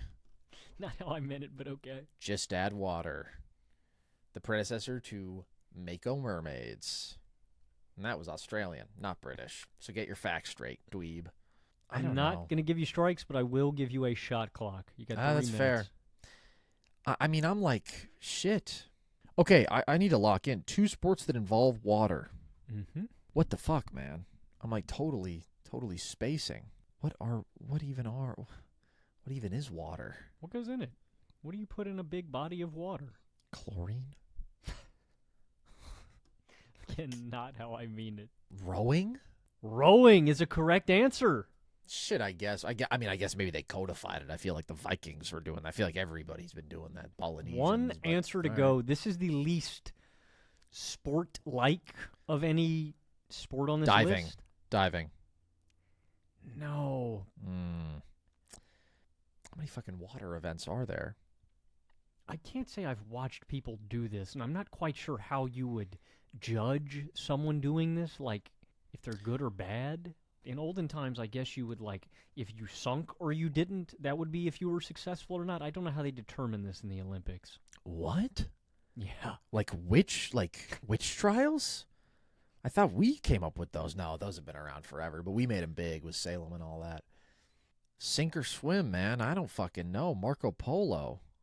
In the words of Lester from GTA 5, 60 seconds.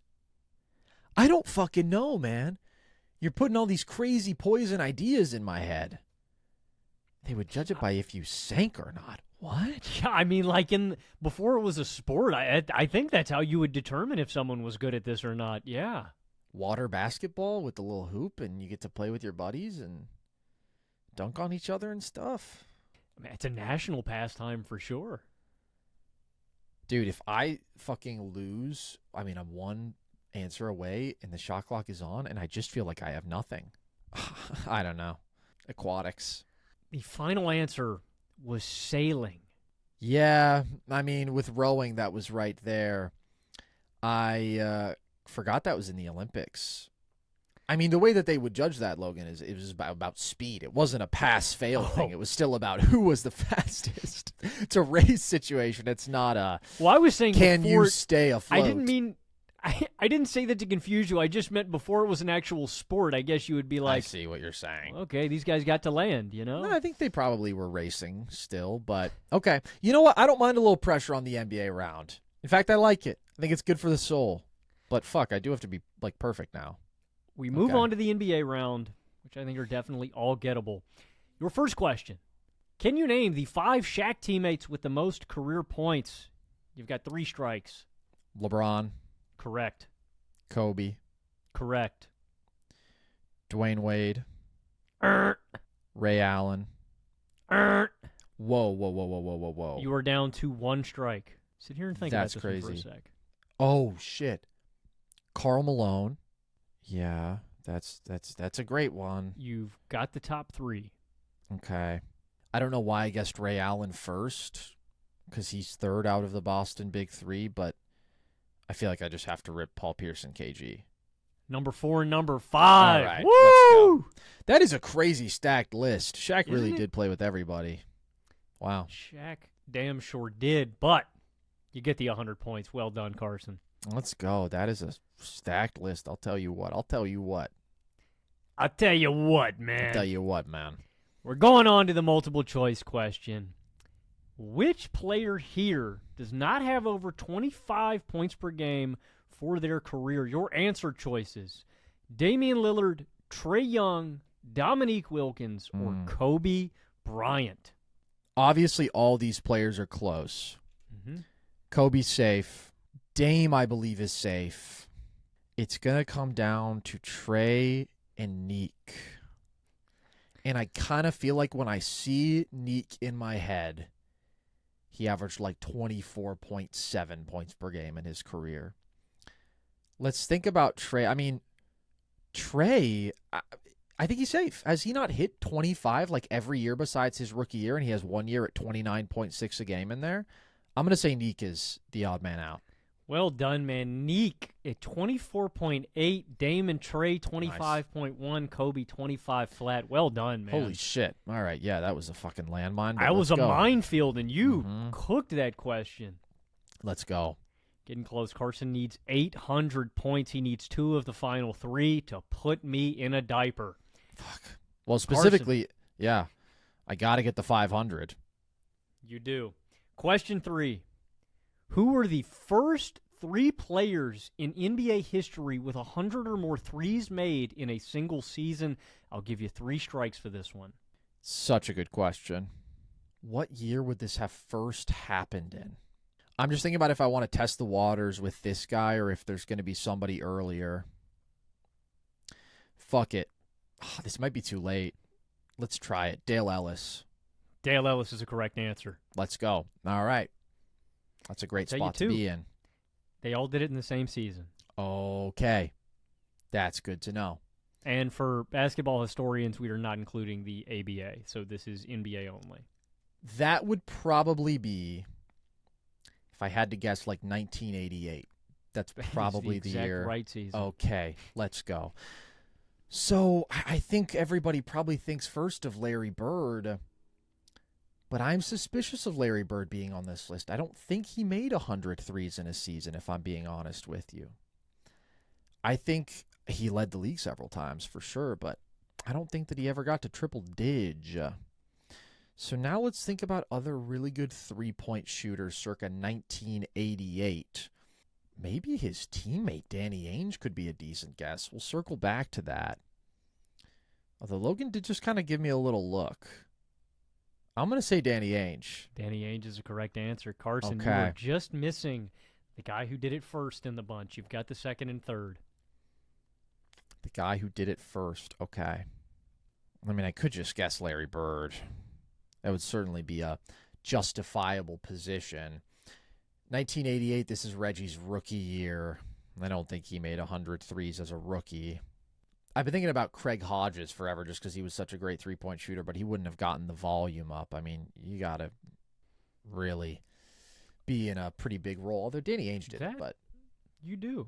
yeah, This guy was certainly could put up some numbers. that's interesting.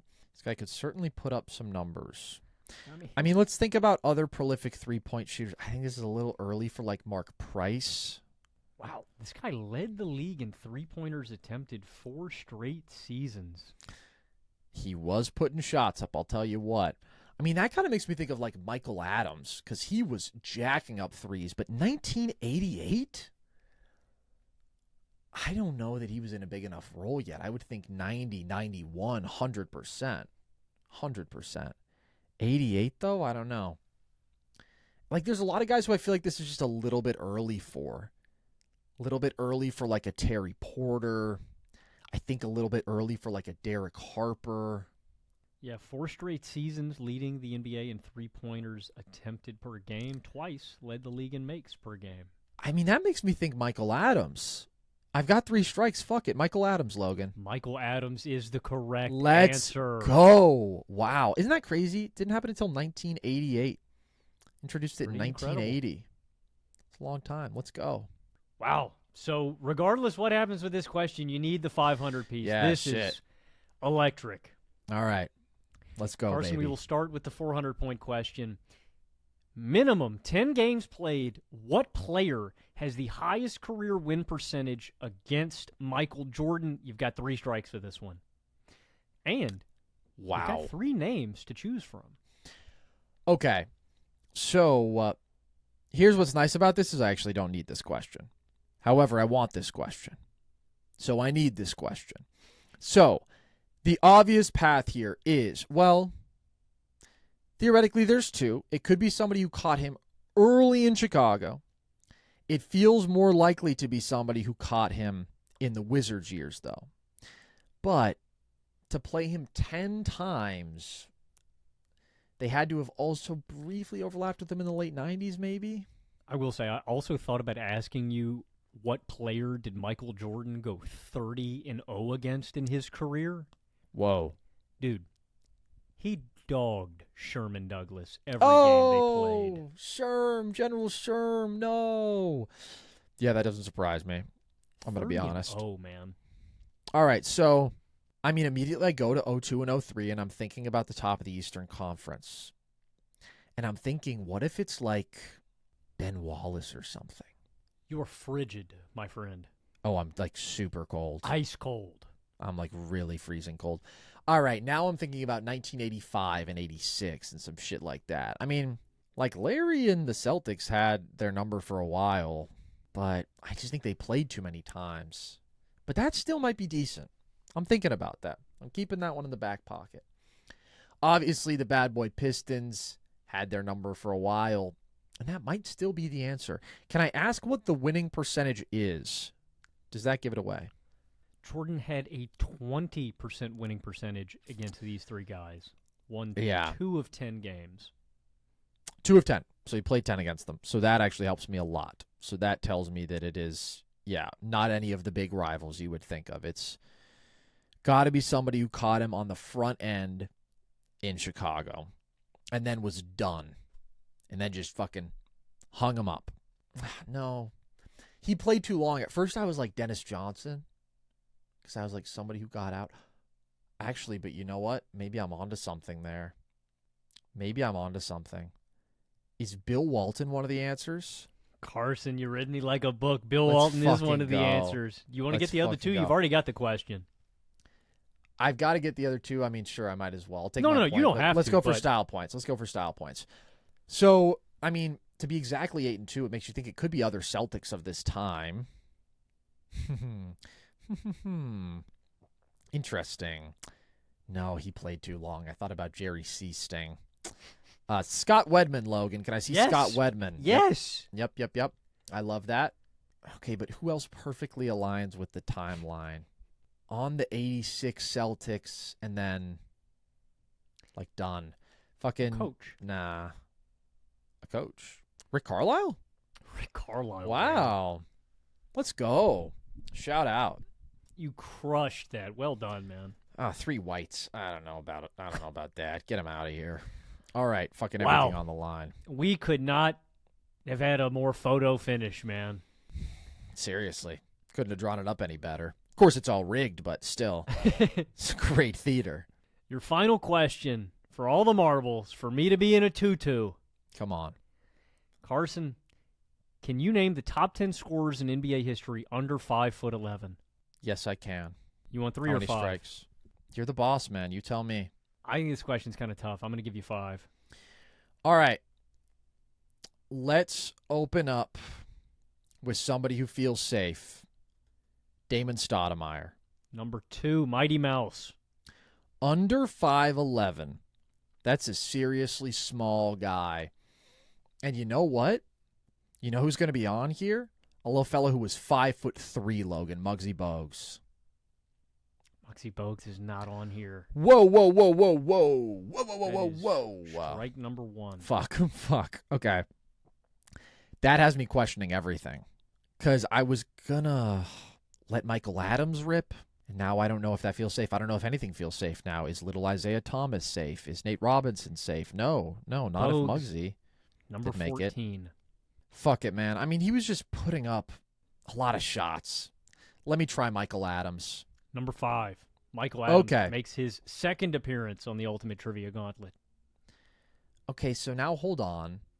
Maybe Muggsy just has fewer career points than I thought. I thought Muggsy would have had like, I don't know, 8,000 career points. Maybe he doesn't. I think Muggsy's around 6K. 6K. Okay. Okay, hold on. Okay, well, yeah, that puts Nate Robinson back on the table then. I think Isaiah Thomas, the smaller, is going to be here. Number 4. And I'm going to take a stab at Nate Robinson, too. Nate Robinson is hanging out with Muggsy just off this list. Oh, my God. You have got 3 strikes remaining, 7 names. It is time for the lock-in of all lock-ins, bro. And what's crazy is I can't guess a single 5'11 guy. They have to all be 5'10 or shorter. I have to get the height right. Right? It's under 5'11, yeah? I think 5'11 and under are included. Okay. I should have phrased this question. I think it's 5'11 included. That's good to know when that changes things. And unfortunately, we already got a couple strikes on the board, but that's okay. We proceed. Okay. We're still missing number 1 and number 3. So opening 5'11 up is interesting. Calvin Murphy is going to be number 1, I believe. Calvin Murphy is number 1. Let's just think about other little guys who were really good. I mean, we were just talking about short kings not that long ago with Pablo Escobar and the boys. That was a different threshold, but could be worth considering. Terrell Brandon feels good. I'm going to let him rip. Number 3, you have got the top 5. I need the back half of the list, Carson. Well, isn't that just perfect? And I cannot miss once. That's No, pretty stressful. No, you got 3 more strikes. Oh, I have 5 strikes. Holy shit. I've been thinking this entire time I had 3 strikes, and I was on the fucking I mean, verge you've been of executing. death. You've been clutch. I mean, I've locked the fuck in. I was like, it's time for the greatest lock-in ever. Okay. Let's think about other little guys who were good. Ty Lawson was good. This is small. This is small, man. True. I mean, like Earl Boykins, no way. Spud Webb? More than Muggsy and Nate? I think he's going to be in the same range, but I feel like up to this point, I don't know. I got too keyed in on guys who were really little, and then I guessed them, and they were not right. Who else? Does J.J. Barea have the longevity to get on here? Does he have more points than Nate Robinson? I feel like they would be really close. Avery Johnson, I actually think that feels good. Let me get the little general. Avery Johnson comes in the 8th spot. Okay, let's go. 4 names on the board, 3 strikes remaining. Did Ty Lawson play long enough? He was good. He did not play at a high level for very long. Who else? Do we let it rip with J.J. Barea? He did play a long time. Is there anybody with a higher peak, though, who I'm not thinking of? Any other, like, star-level dudes who are that little and tiny? I don't know. You definitely don't have any stars here. Okay. So now I feel like that frames my perspective going forward. Fuck it. Jose Juan Barea, Logan. LeBron's worst nightmare is on the list in the 10 spot. Let's go, baby. Shout out to another really tiny guy for whom LeBron is his worst nightmare, John Lucas III. Because LeBron put his nuts in his face. 3 names, 3 strikes. All right. I keep thinking about him, so fuck it, Ty Lawson. Let's put a shot up. Ty Lawson is the second guy off this list. You were Damn. kind of hitting it with the longevity point. It is underratedly important in this question. Okay. Muggsy at number 14, Nate Robinson at 15, Ty at number 12. I mean, the close misses are killing me. Do I let it rip with Spud? Does Spud have more than Muggsy or Nate? I don't know. He did have a good career. Fuck it, Spud Webb. Spud Webb, number 9. Let's go. Okay. So what spots am Carson? I missing? You're missing back-to-back spots, 6, 7. Oh my God, are you fucking kidding me? Oh, this episode it had to end with a 6-7, didn't it? The peak of drama, cinema, theater. You have a Nerd Sesh legend here. I don't want you to get caught up on that. A Nerd Sesh But he legend. is- I don't want you to get caught. He is somewhat of a Nerd Sesh legend, yes. Oh my God, didn't we just do this with Pablo Escobar? Dana Barros. Is that who it is? Dana Barros, number 7. Mr. 50, 40, 90. Let's fucking go, baby. We're down to number 6. This guy had a long career. Okay. He So played 14 seasons Wow. in the NBA. that is a long career. I'll tell you what. I don't think Earl Boykins played quite that long. Again, I don't want to throw you off here. I will say, I was kind of shocked and surprised to find out that this guy was 5'11" and not 6 foot flat. I never watched this guy play and went, "Wow, He's tiny. Yeah, like he was small, obviously, in comparison to other guys on the court, but I never looked Sure. at him and was like, he's a Spud Webb. He's a He wouldn't Barea. get picked on for it. They wouldn't call him a freak, you know. Exactly. I wouldn't be like, They wow, that wouldn't guy's say, like who let really this little kid on the court? Okay. egregiously small. That's good to know. So, yeah, that's going to take Earl Boykins totally out of the picture. Not that he was ever going to be a good guess. I'm just thinking about dudes. Just thinking about dudes, man, as I love to do. Oh, the potential of guessing somebody who's 6 foot is just fucking terrifying me right now. But that's like what you're saying is this is a guy you might think was 6 foot. Played 14 years. It's a good career. And debuted, I will give you this, after 2005. Oh, wow. So this is right in the sweet spot. This is crazy. I feel nervous. There's a lot on the line here, man. I get to dress you up however I want if I do this. It's all I've ever wanted. It's all I've ever wanted out of this show. I've been angling for it for years. I know we can play Movie Star Planet in real life. My mouth is dry. I'm losing brain function. Fatigue is setting in, and I just need one more tiny little guy who debuted after 2005. Mm-hmm. Okay. Let's think about who that could be. I said that, and I thought somebody was going to come to me, and nobody came to my head. Fucking, no, that's not the right timeline. After 2005. Thought about Brevin Knight for a second, but that's not the right timeline. Brevin Knight, not that far off this list, man. Okay. Yeah, this guy hung around a surprisingly long time, and he played in a lot of different spots throughout his career. My final hint to you, Carson. Yeah. This guy played for the two he didn't only play for these two teams. The two destinations I think about him most with, the Southeast Division. DJ Augustine. Is it DJ Augustine? Give him that! What Fuck a yeah, pull, baby. dude. Fire me up. Shout out to the Short Kings. Rack 'em when I up. needed you most, 6,900, baby. From 6'7" to 6,900. Let's go. I'm going to put you in something so freaking sexy, dude. I'm going to dress you up so nice. I don't even know what it's going to A be. maid? Catwoman? Oh, you are A nurse? cooking. You are cooking. Catwoman? That's an idea. Wonder Woman? Or no, maybe not. Maybe something really masculine. Maybe I'll just put you in like a muscle suit. Ooh, that could be nice. Can we do face paint? Is that part of it? Could I Hulk you? Could I Hulkify you? The world is yours. Ooh, My maybe body just is like yours, Carson. overalls. Maybe overalls and nothing else. And we need to wrap up the podcast now because I need a break after that. After hearing those words come out of your mouth, I'm going to need a fucking cold bucket of water on my head. Carson, all I can say, well done. It came down to the wire, and you were clutch. That was really fucking fun. That was awesome. I hope you guys enjoyed that as much as I did. Thank you, Logan, for hosting and coming up with questions. Thank you to the rest of the committee of experts who came up with questions. That was a lot of ground that we covered, a lot of variety, and obviously beyond the usual NBA and NFL special. So let's see, which categories did I do best in? NBA, I went perfect. Did I go perfect in the movies? NFL, you went perfect.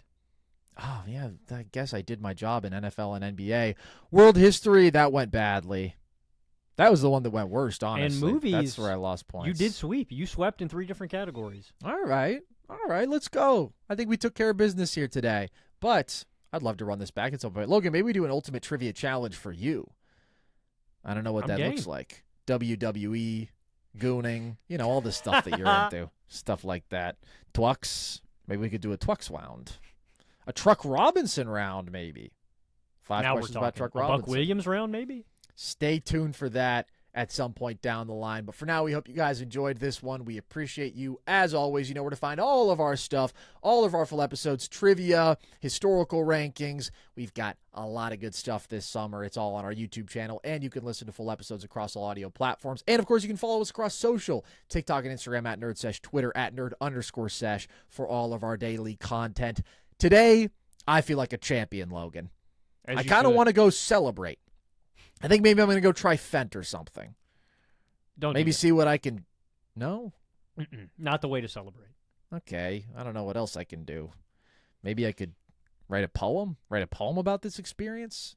I think you should pop a big bottle of champagne and just dump it on yourself. That sounds awesome. That sounds great. Oh, my God. Wet T-shirt. That's what we should do for your outfit. Wet T-shirt Logan. Coming soon. Tune in, everybody, for that. I mean, that's must-see television. And with that, as always, appreciate you guys. I've been Carson Brabber. I have been Logan Camden. And this was Nerd Sesh.